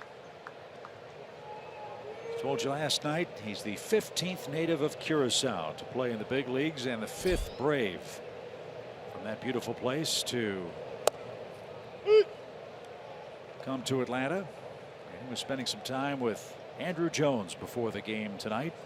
Andrew's here getting ready for the Alumni Weekend festivities here at SunTrust Park, which kick off on Friday. I said, why aren't you in Wichita playing with the Kansas Stars? Chipper, LaRoche, Ugla, all those guys.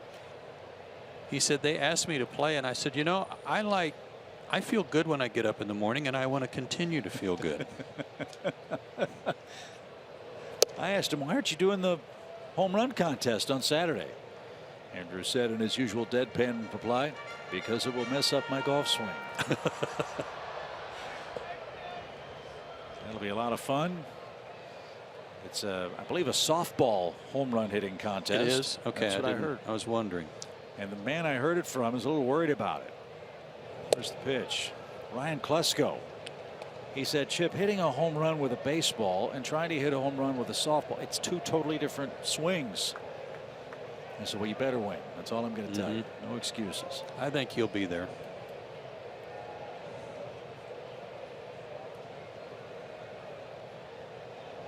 Ryan never missed a chance.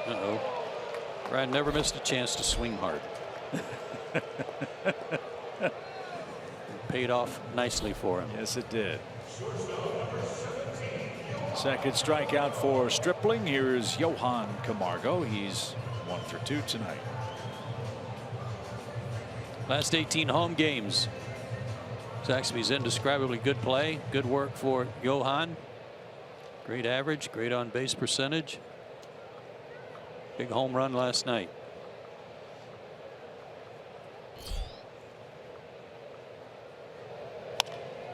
Popped up.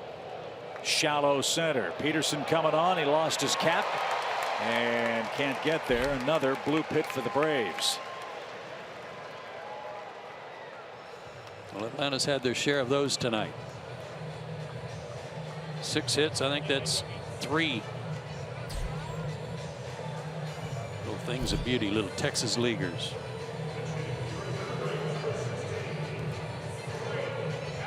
So Lane Adams grabs a bat. He'll come on in the 6th inning.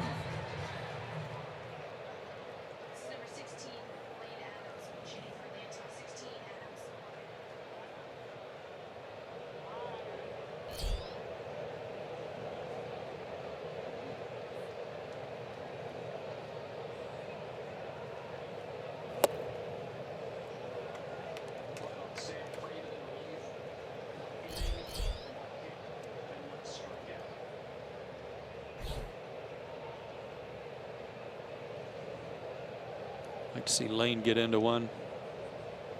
Even if it doesn't go out, just to watch him run. Swing and a miss.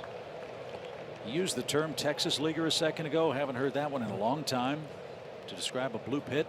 I looked it up just because I was curious as to where that term came from, and it's kind of an interesting, it's factual, but an interesting baseball story.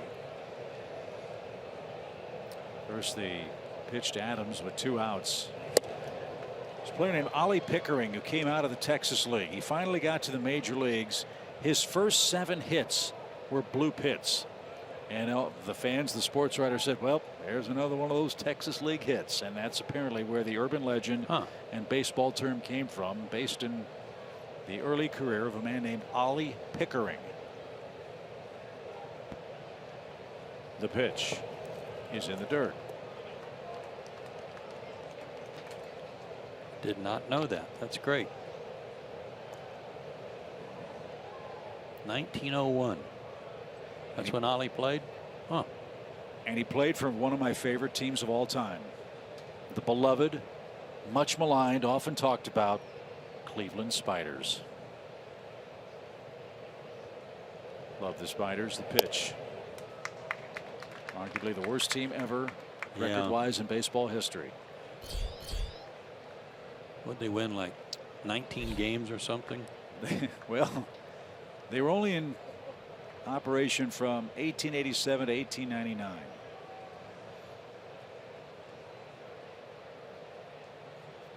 Cy Young once pitched for him. So that one's fouled away. Things were going great for him until 1899. Their owners bought the St. Louis Browns and sent all the great talent from Cleveland to St. Louis.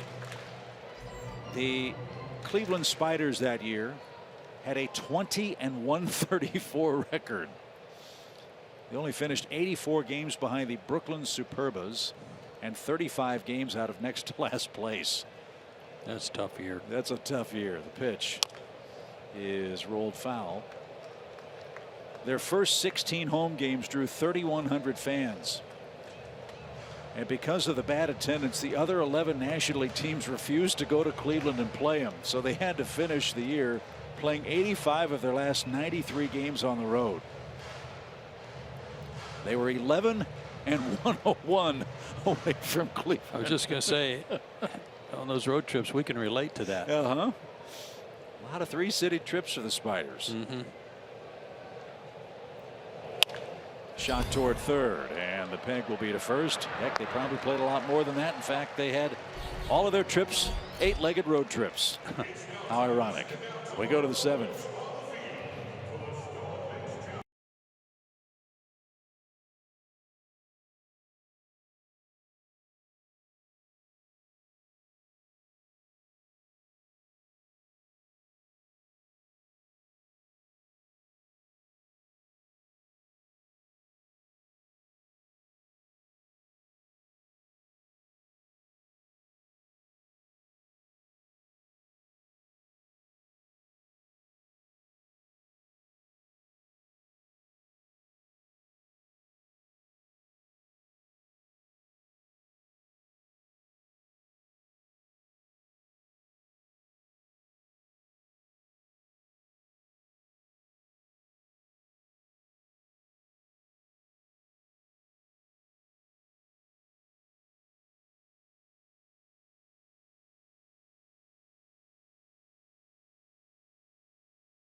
For tonight's Cold Hard Facts, brought to you by Clean, Crisp Coors Light.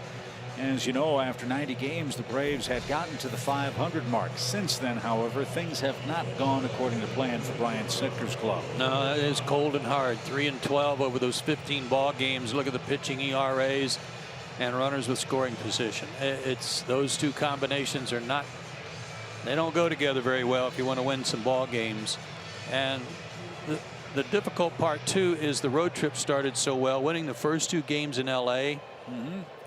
But since then, since those 2 wins, the Braves have lost 9 out of 10, and the ERA 5.92. So Jim Johnson is on to pitch the 7th inning again for the Braves. If you haven't followed the club over the last 4 or 5 days, the 8 blown saves for Jim has taken him out of the closer's role for Atlanta now. A role that I guess Rodis Vizcaíno will have a chance to fill, and a chance for Jim to get back on the beam in some of these, I don't want to say low pressure situations, because there's no such thing as a major league relief pitcher,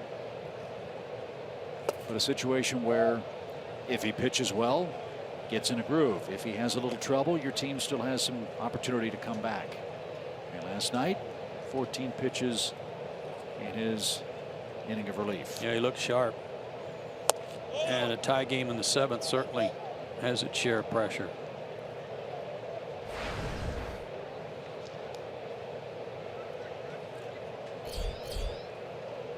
The 3-1 pitch is out of play.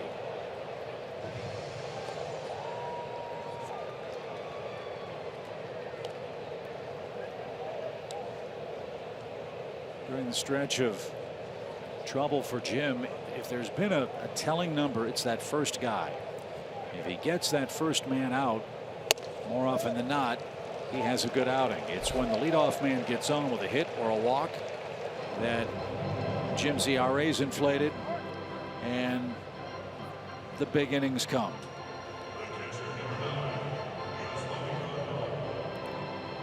So an inauspicious start for him here as he walks Logan Forsythe to start the 7th inning in a tie game, and that brings up Grandal.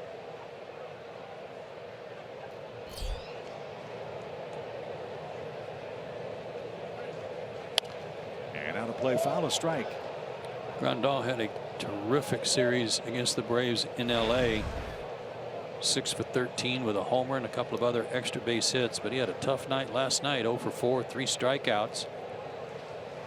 And 0 for 2 with a strikeout tonight. Off-speed stuff seems to be giving him some problems right now. Sims with a changeup, Julio with a slider or curveball tonight. Yeah.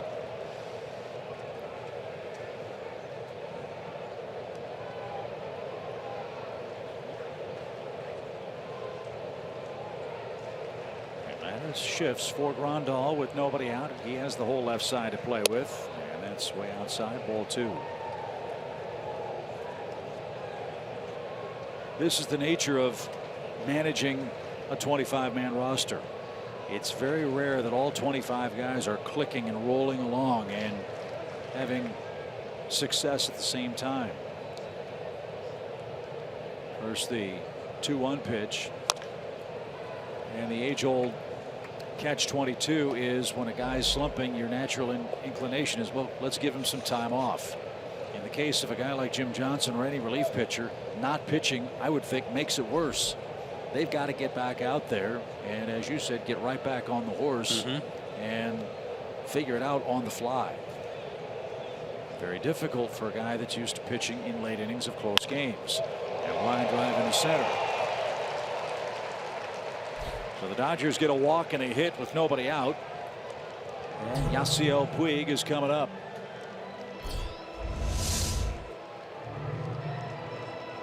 That was a 94 fastball that led her high. And that's what Jim said after the game in Philadelphia. The ratio of quality pitches to mistakes is not as high as he would like. And you can't make a mistake to this guy because Puig's hitting everything hard. And he's 2 for 2 again in this game. And the league's leading hitter has come out on deck. That's Justin Turner. We're in the 7th. Dodgers with a big threat with the bottom of their order. Puig, the 8th place hitter. And didn't get it. Strike 1.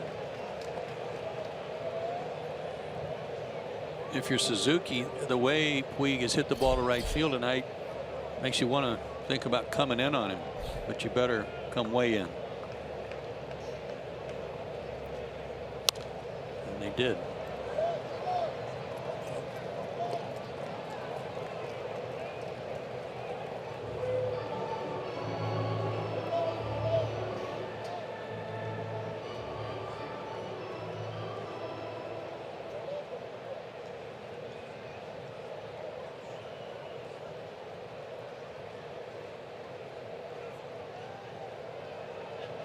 2 quick strikes to Puig, who takes a little low.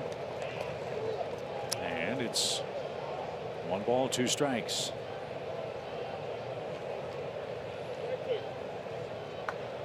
One thing you hope happens here is Puig hits into a double play. He's done that 19 times. The pitch not close enough to offer.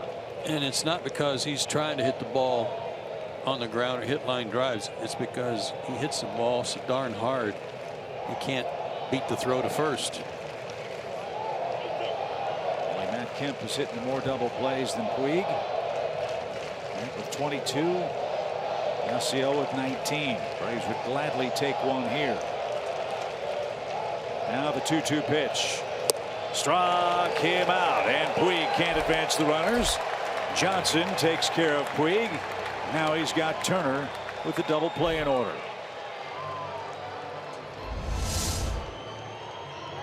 Good fastball, sinking.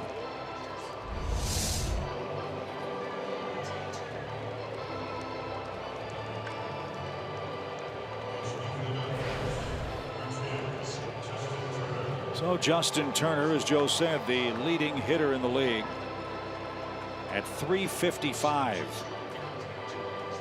And one reason why he's hitting 355 is he's one of the toughest guys in the league to strike out. Just 35 of them on the year.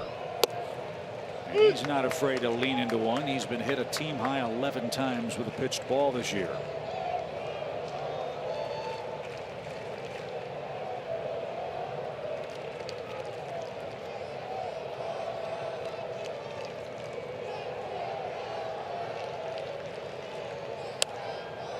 Jammed him and popped up.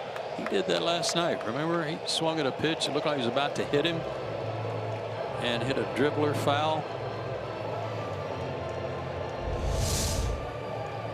Crowds the plate, steps in, and then that would have hit him right in the ribs. And you saw that graphic. Turner second only to Jose Altuve of the Astros for the highest average. Got an amazing stat on Altuve I'm going to share with you in a second. First, the 0-2 pitch. Steve Sparks is one of the Astros radio broadcasters. He reported last night that Jose Altuve this year for Houston has more 3-hit games than games with no hits. Oh man, this season. Huh. And Altuve is hitting 365 for the first place Astros. 0-2 and time call. Pretty good pitch too. Yep. Turner plays virtually every day, but he's pinch hit 3 times before tonight. He's 2 for 3 with a homer. So even when he comes off the bench cold, he's hitting it and hitting it hard.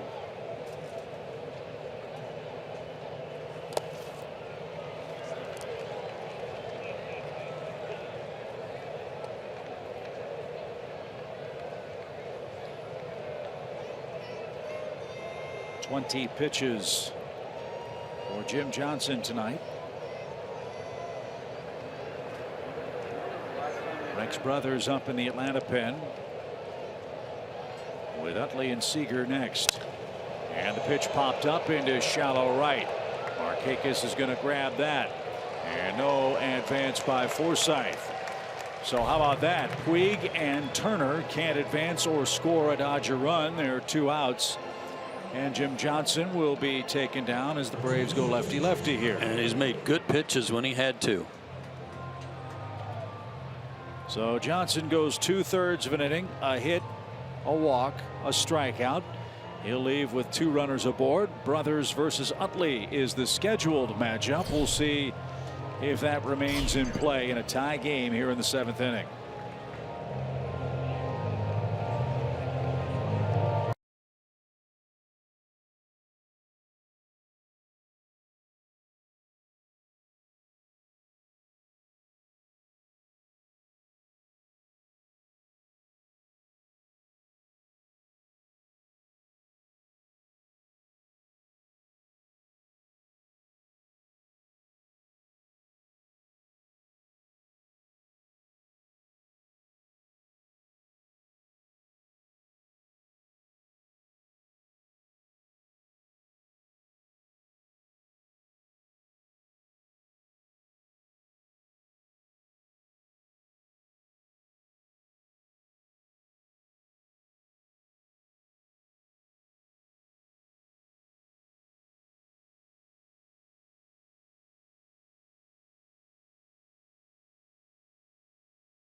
Paul Bird along for the ride as well.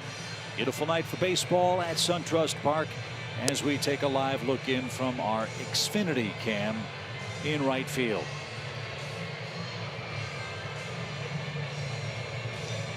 Beautiful picture. Rex Brothers took on a couple of losses in Philadelphia, those walk-off wins for the Phillies in that recently completed series, bumped his ERA up. But 14 strikeouts in 10 innings. He's not going to face Chase Utley. He's going to face a right-hander, Kiki Hernandez. Good pitches there by Jim and some tough outs.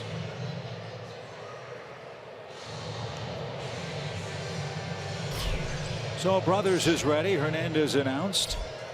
2 on, 2 out.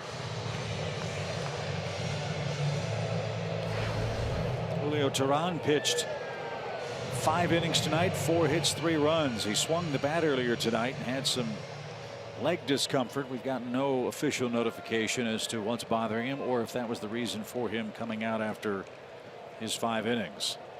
Freeman, Johnson, now Brothers in relief. And Forsythe getting a big lead out at second base. Grandal the runner at first. And Hernandez ready to go. The pitch. She is swung on and missed.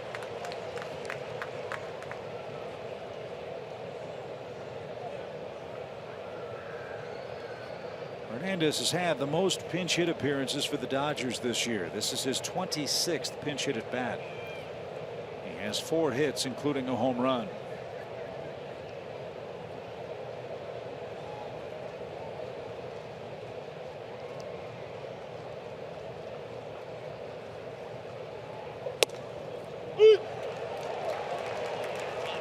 Hernandez thought that might have been high. Now it's 0-2.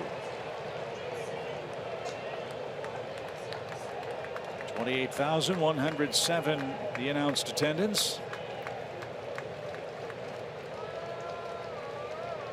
And Brothers trying to make it 10 out of 12 first batters faced retired. The 0-2 pitch. He did just that. Hernandez retired on 3 pitches, and the Dodgers strand a pair as we head to the 7th inning stretch. Top of the order coming up for Atlanta. Good ball game again against the Dodgers. We're tied 3-3 in game 2.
The 7th inning, and welcome into our Braves live set here in the Battery, Atlanta. I'm Kelsey Wingert with this Xfinity game break. So the Nationals and the Marlins knotted up with the series. Let's get you out to the rubber match. Miami up 1-0 in the 5th. Christian Yelich looking to keep it that way. An incredible diving catch to rob Anthony Rendon. And the Christian Yelich show is not over. Bottom of the 5th, sending a 2-run shot to right center field for his 13th home run of the year. Right now it's all Marlins, 7-0 in the 8th, and Chip and Joe. Let him get all that good stuff out of his system before Miami comes here this weekend, right? That's a good plan. Yelich, a terrific player. Marlins a disappointing year. Logan Forsythe moves from 3rd to 2nd. Justin Turner stays in the game. He's at the hot corner for the Dodgers. And former Brave Luis Avilan is on to pitch. He's got the top of the Braves order, and Ciarte, Phillips, and Freeman coming up in a 3-3 game. He's done a good job for the Dodgers this year. 1-1 with a .330. A lot of strikeouts in 30 innings. Great against left-handers, and they've really added to their arsenal of lefties, adding Tony Cingrani from the Reds and Tony Watson from the Pirates. They're stocked.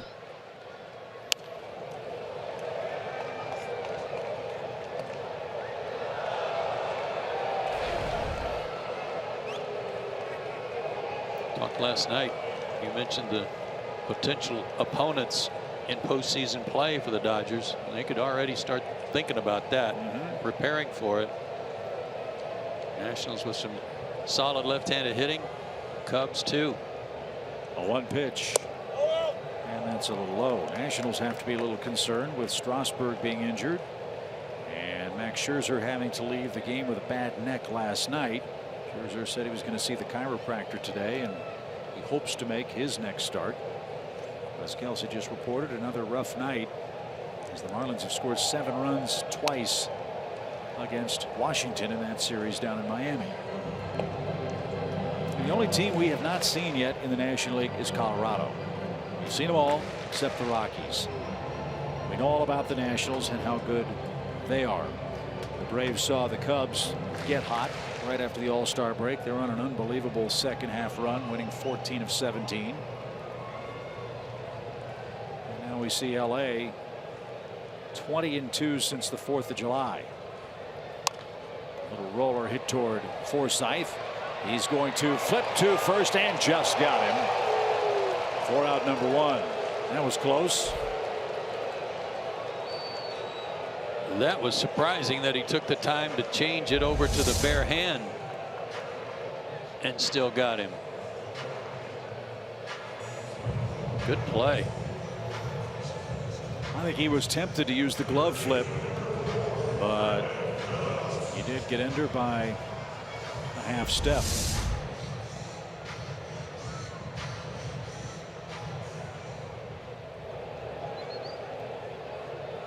Brandon Phillips is 0 for 3, making his first big league start at third base tonight.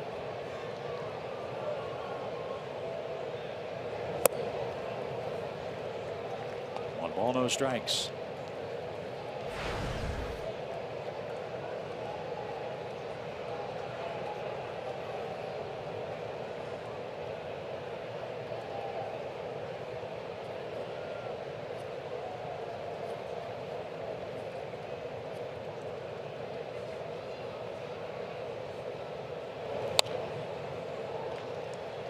Now it's even 1-1. Cardinals are beating Milwaukee tonight 5-1. That's a big series for the Cardinals. They're trying to catch the Cubs in the Central. The Cubs are losing at home to Arizona 2-0.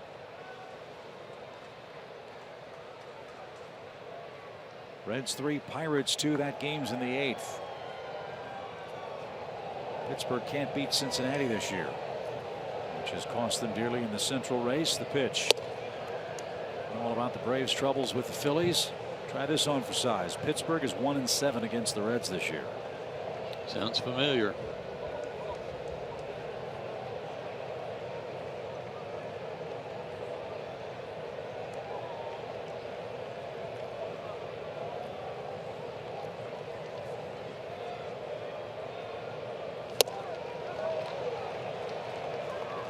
Didn't get that. 2 balls, 2 strikes. Nice change up from Luis. His go-to pitch for an out.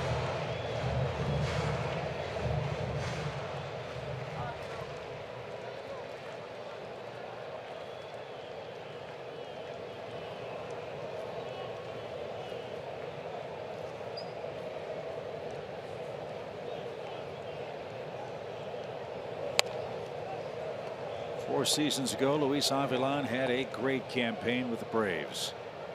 In 2013, he went 5-0 in 75 games, pitched 65 innings, 152 earned run average, gave up only 1 home run. And the league hit $175 against him. Yeah, excellent sinker and the changeup, and the sinker's hard.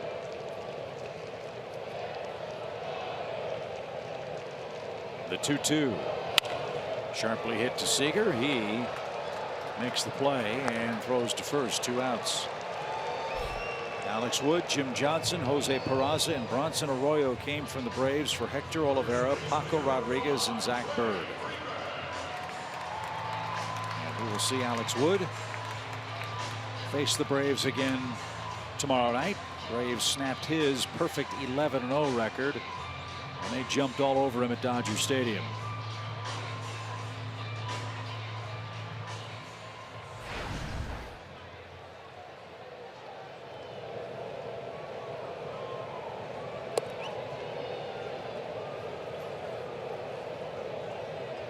Freddie Freeman got the game tied in the 5th inning. He brought home Ender Inciarte with the 3rd Braves run. Freeman now 41 RBIs and a 2-hit night. Strike 1.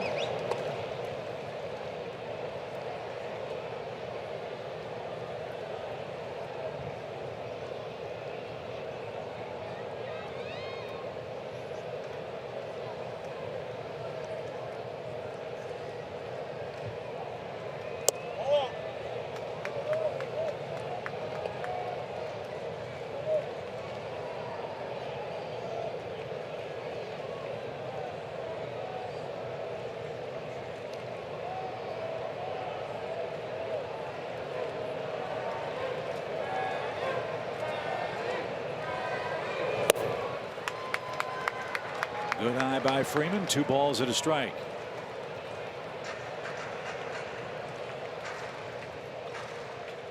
Got to make him get the ball up just a little bit, elevate it.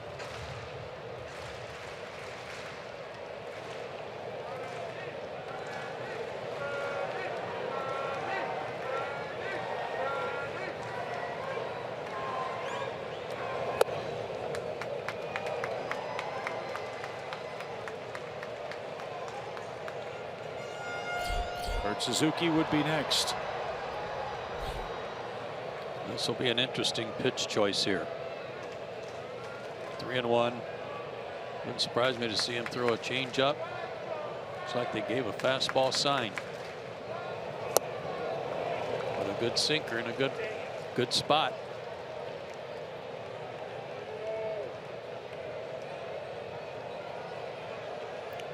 So now it's a full count for the Braves' first baseman, Freddie Freeman.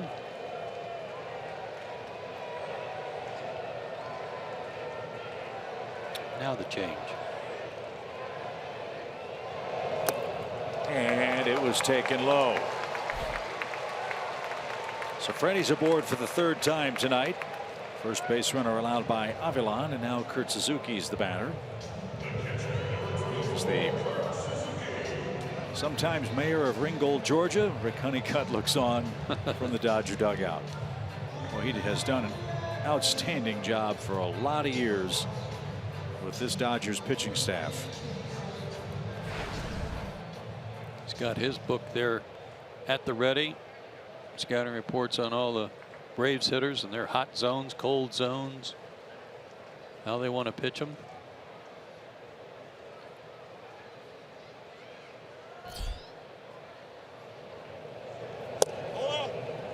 Rick Honeycutt became the Dodger pitching coach in 2006.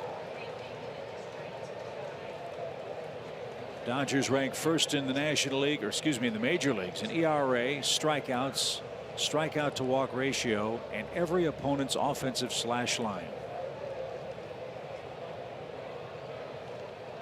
Average, on base, slugging, on base plus slugging. Well, he was a terrific pitcher in his own right. Smart pitcher, and obviously able to teach some pitching.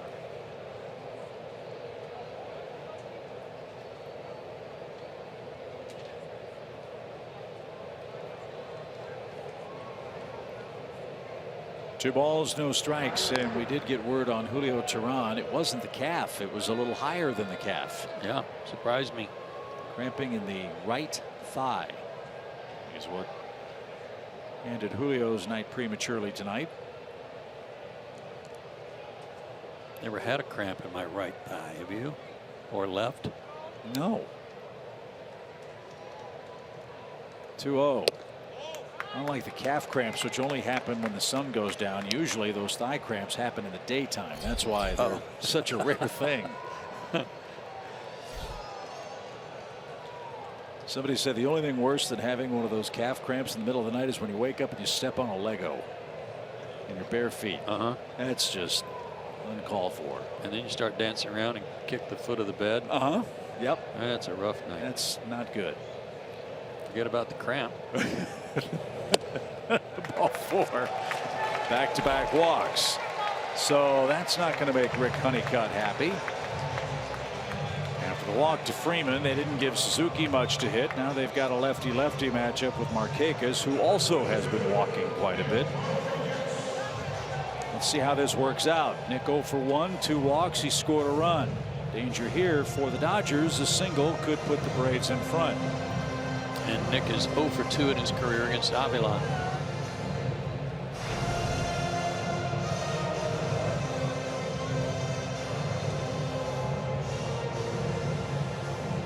Sign time.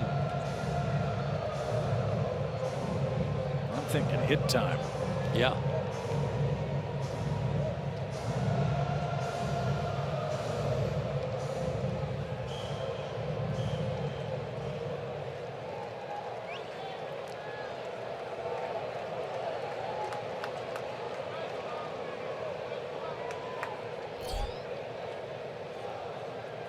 The pitch from Avalon is down the third base line and foul. That would have worked. Getting ready to peel that 8 off as soon as he gets a base hit here.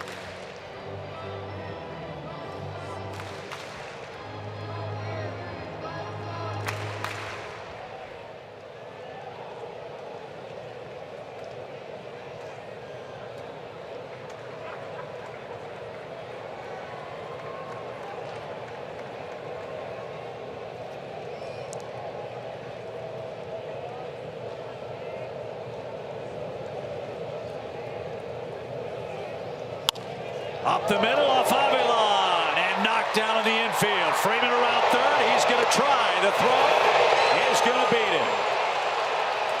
Great play by Forsythe to knock the ball down.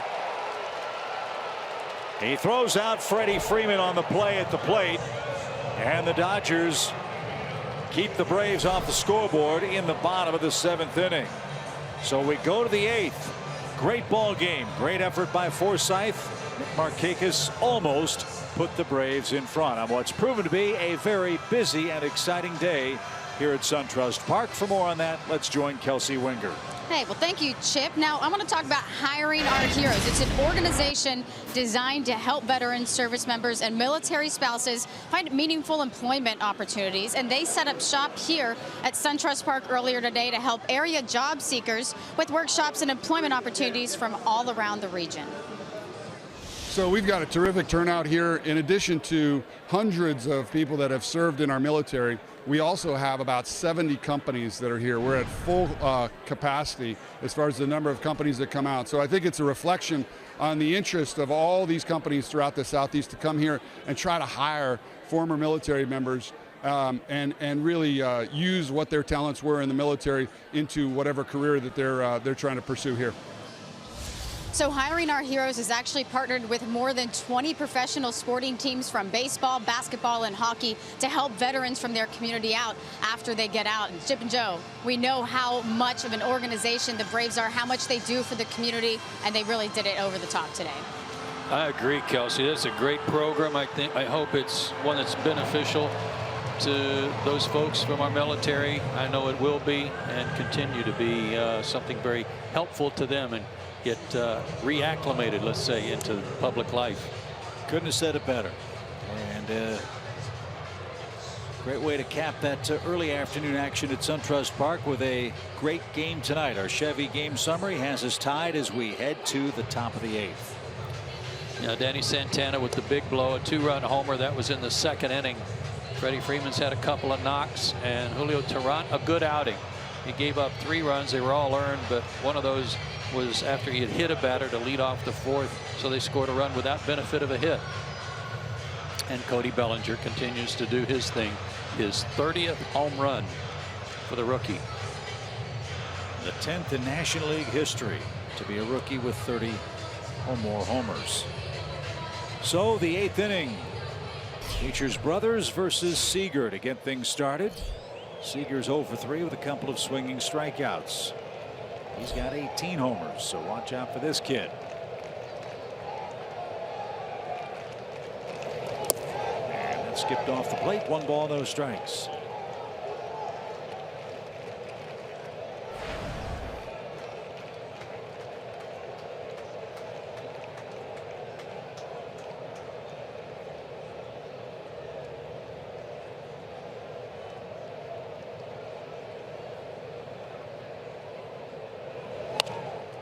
Popped him up.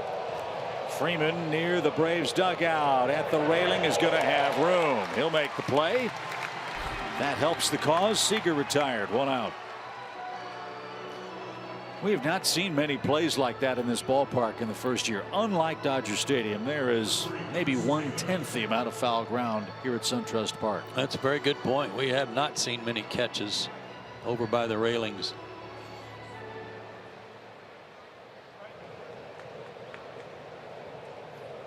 So Chris Taylor's coming up. He continues to be a pest after a terrific series against Atlanta back in Los Angeles. Taylor today is 0 for 2, but scored a key run after he fell behind 0-2. He was hit by a pitch, stole a base, and came home on Jock Peterson's groundout. Good first pitch to him too. Took a little off his breaking ball.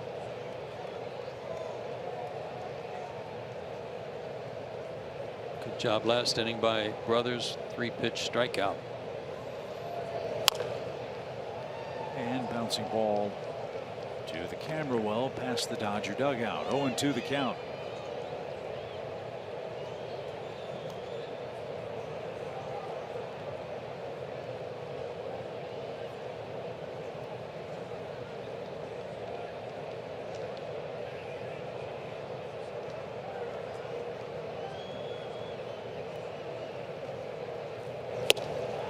Swing and a miss. Taylor's retired. Brothers is bringing it up there in good fashion. That's his 2nd strikeout.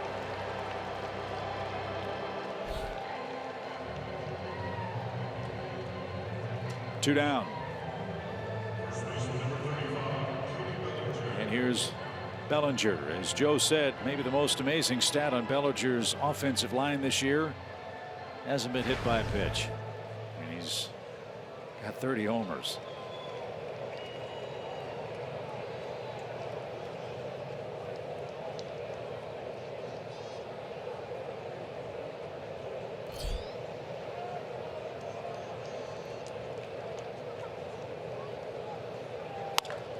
Ground ball right to Freeman, who is hugging the line. Instead of hitting the bag, it hit Freeman right in the glove, and it's an easy inning for Brothers.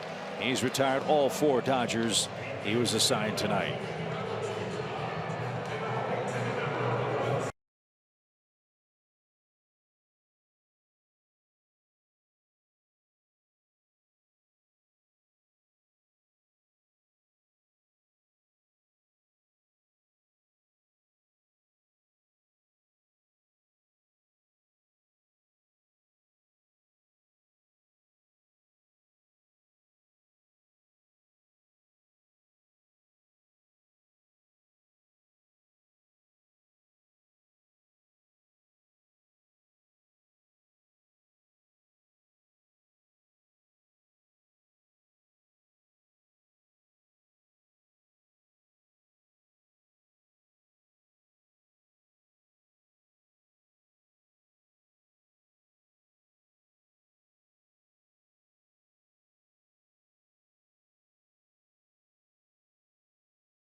Xfinity. Xfinity X1 will change the way you experience TV. And by Delta Airlines. 3-3 game as we get set for the bottom of the 8th inning. Santana, Albies, and Camargo are the trio coming up for Atlanta. Pedro Baez, another one of the Dodger flamethrowers, is coming on to pitch in his 46th game this year. Yeah, check out those averages against lefties. 191, right-handers 210, 97 to 99 fastball. What else do you need after that? I mean, a slider and a changeup, but why?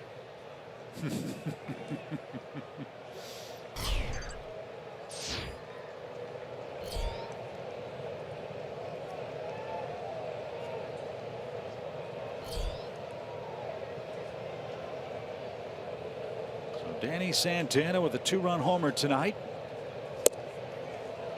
Didn't get that pitch. And swings and misses. Strike one.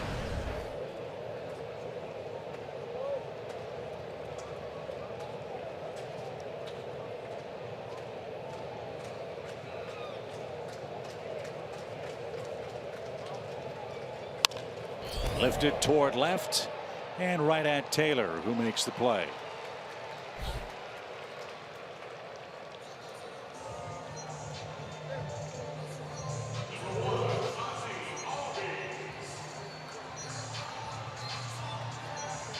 Here's Ozzie.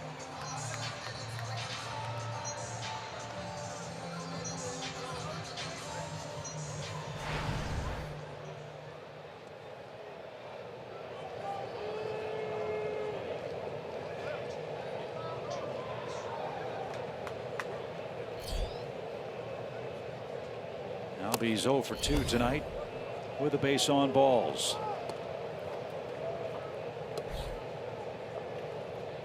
Take a hit or a walk.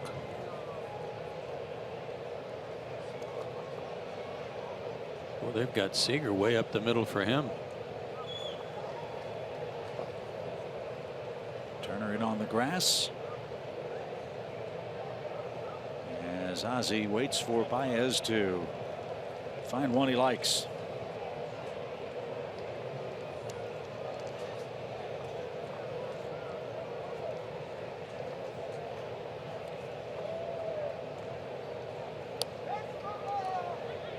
He's only got 5 choices, Pedro.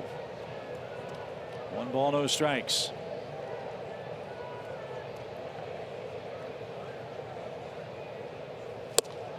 Didn't get it. 1-1 your count.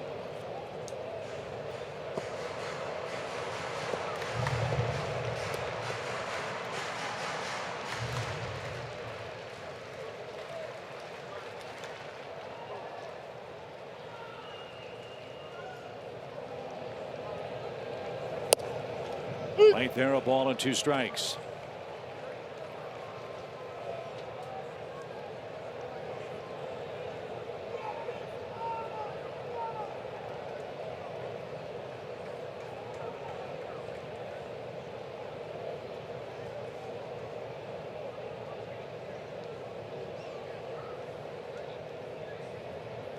Now Baez delivers, and Albies takes one low and away. It's an even count. 2-2. Started hearing a lot about Ozzie when he was just 17. Playing in the Gulf Coast League, hit .381 for 19 games. They called him up to Danville and he hit .356 there. Stole 22 bases as a 17-year-old. And a swing and a miss for the second out. Johan Camargo's coming up, and before this night continues much longer, I'd be remiss if I didn't pass along my heartfelt appreciation and feelings for the Van Wieren family. 3 years ago today, we lost Pete. And it seems like only yesterday the professor was with us in the broadcast booth talking about great players like Albies and Camargo coming through the system. If anybody was to appreciate a game like this and the direction that the Braves franchise was heading, it would have been the professor, Pete Van Wieren, who was as brave could be in his battle with lymphoma. He was our guy talking about our players, and not a day goes by that I personally, and I know you too, Joe, don't think about Pete every second we walk into this broadcast facility, either at Turner Field or here at SunTrust Park. And our thoughts and continued love and appreciation go out to Elaine, Pete's sons John and Steve, the grandchildren Cheney Rose, Gracie and Becca. Pete always liked to pick out a minor league player and follow him all year long. I mean, he would pick out a guy that he thought was a pretty good prospect in his own way of evaluating and remind us of players that may not be getting a lot of headlines but had a chance to get to the big leagues. And I'll never forget the one guy he talked about a lot to me was Mike Mordecai. Mike wasn't considered one of the best prospects in the organization, but he came up and was a big player for the Braves for several years and had a great career. That was one of the things I appreciated about the professor, among many. And when you're talking about his love for the organization and the development that's going on right now, this would be right in his wheelhouse. So, Professor, we miss you, we love you, and we think about you every day. And the same for you, Elaine, and the entire family. As Camargo takes ball 4. And with 2 outs, the inning continues for the Braves. Tyler Flowers is going to grab a bat. He'll face Baez here in the Atlanta 8th.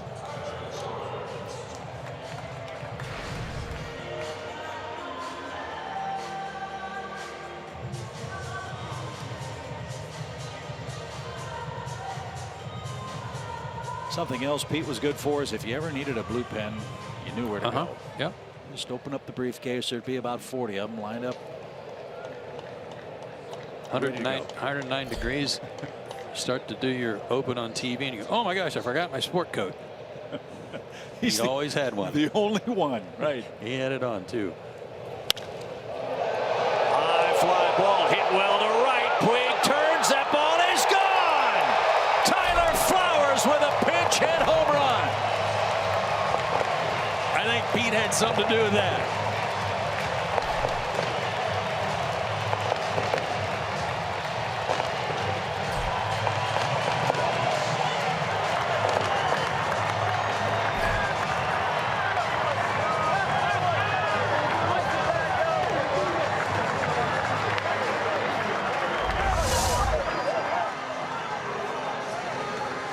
That looked like a hanger. And Tyler didn't miss it. 5th home run allowed by Baez.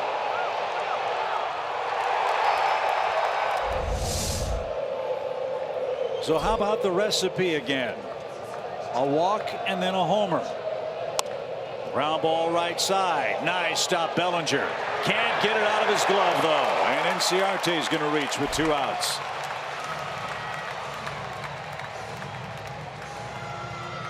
And Kurt Suzuki and Tyler Flowers ought to start a hitting club.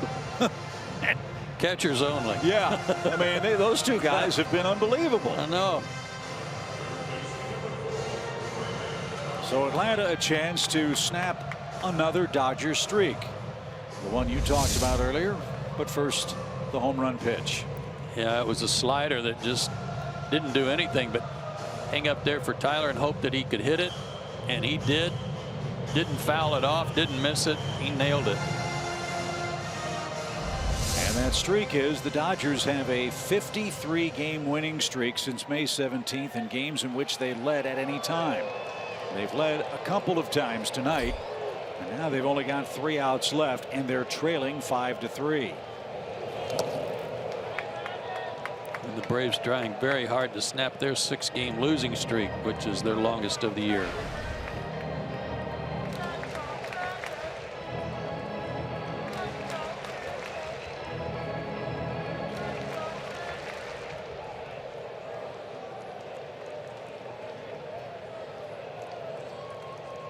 Braves have played the Dodgers tough all year.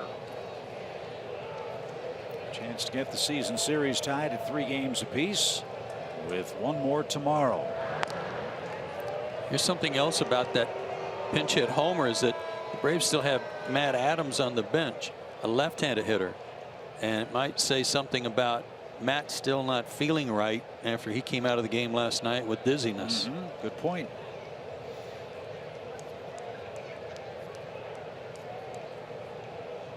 So tonight, Brian Snitker was the professor. He picked the right guy at the right time, and Flowers hits a home run to put Atlanta in front.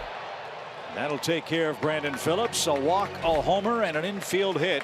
And just like that, the Braves are beating the Dodgers. 5-3 is your score. We head to the 9th inning at SunTrust Park in Game 2 of the series.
It's time for the Unlimited Baseball break, brought to you by T-Mobile.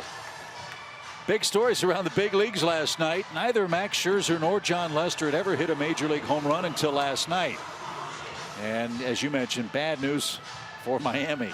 Yeah, put some mustard on those guys. They were probably hot dogging it around the infield when they were running the bases, celebrating their first homers ever. But that is bad news for the Marlins. Too bad for Volquez. And in the case of the two uninjured pitchers, only John Lester came up a wiener last night as the Cubs beat Arizona 16-4. Well, here we go. Arodys Vizcaino. You might recall that last year Vizcaino started the season pitching the 9th inning for the Braves, and he got hurt. Then Jim Johnson took over. So he's got some experience closing games. It's his turn now. Let's see if he can finish off LA tonight in the 9th. And a couple of saves this year.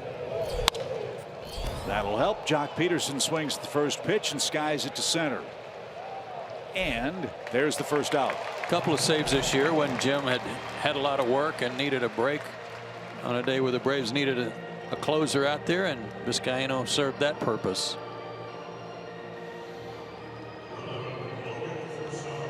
And this is Logan Forsythe, who's 0 for 2 with a walk. He saved a run in the 7th inning. When Nick Markakis grounded up the middle. Nick was credited with a hit on that play, so he will enter tomorrow's game 1 away from 2,000. With all due respect, we hope we don't see Nick hit tonight, as that one triple digits from Vizcaino.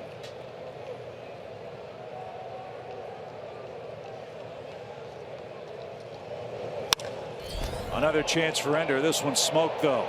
He's going to get there. Forsythe hits it to the deepest part of the park. And the Braves are an out away from handing the Dodgers their 3rd loss since the 4th of July. And if you think big league hitters can't hit fastballs, if they get a chance or get a look at one, that was 98 and hit right on the button by Forsythe. But good for Arodys, not going up there trying to trick anybody. He's getting after him with a 2-run lead.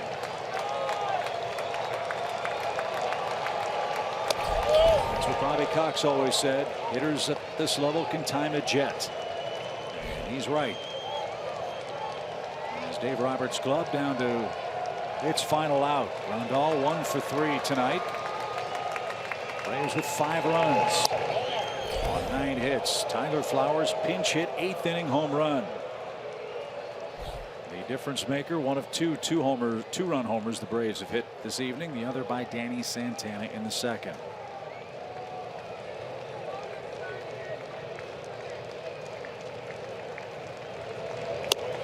There's a strike. Do not mess around with Grandal. If he gets on, then you've got to deal with Puig, who would represent the tying run.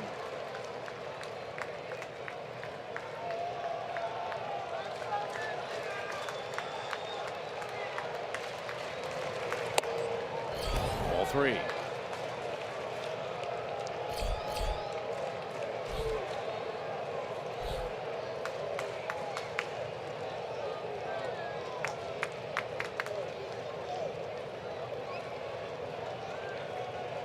Just keep bumping fastballs.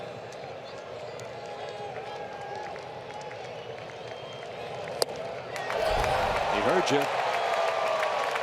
Now Vizcaino and the Braves a strike away, and the big crowd at SunTrust Park on its feet.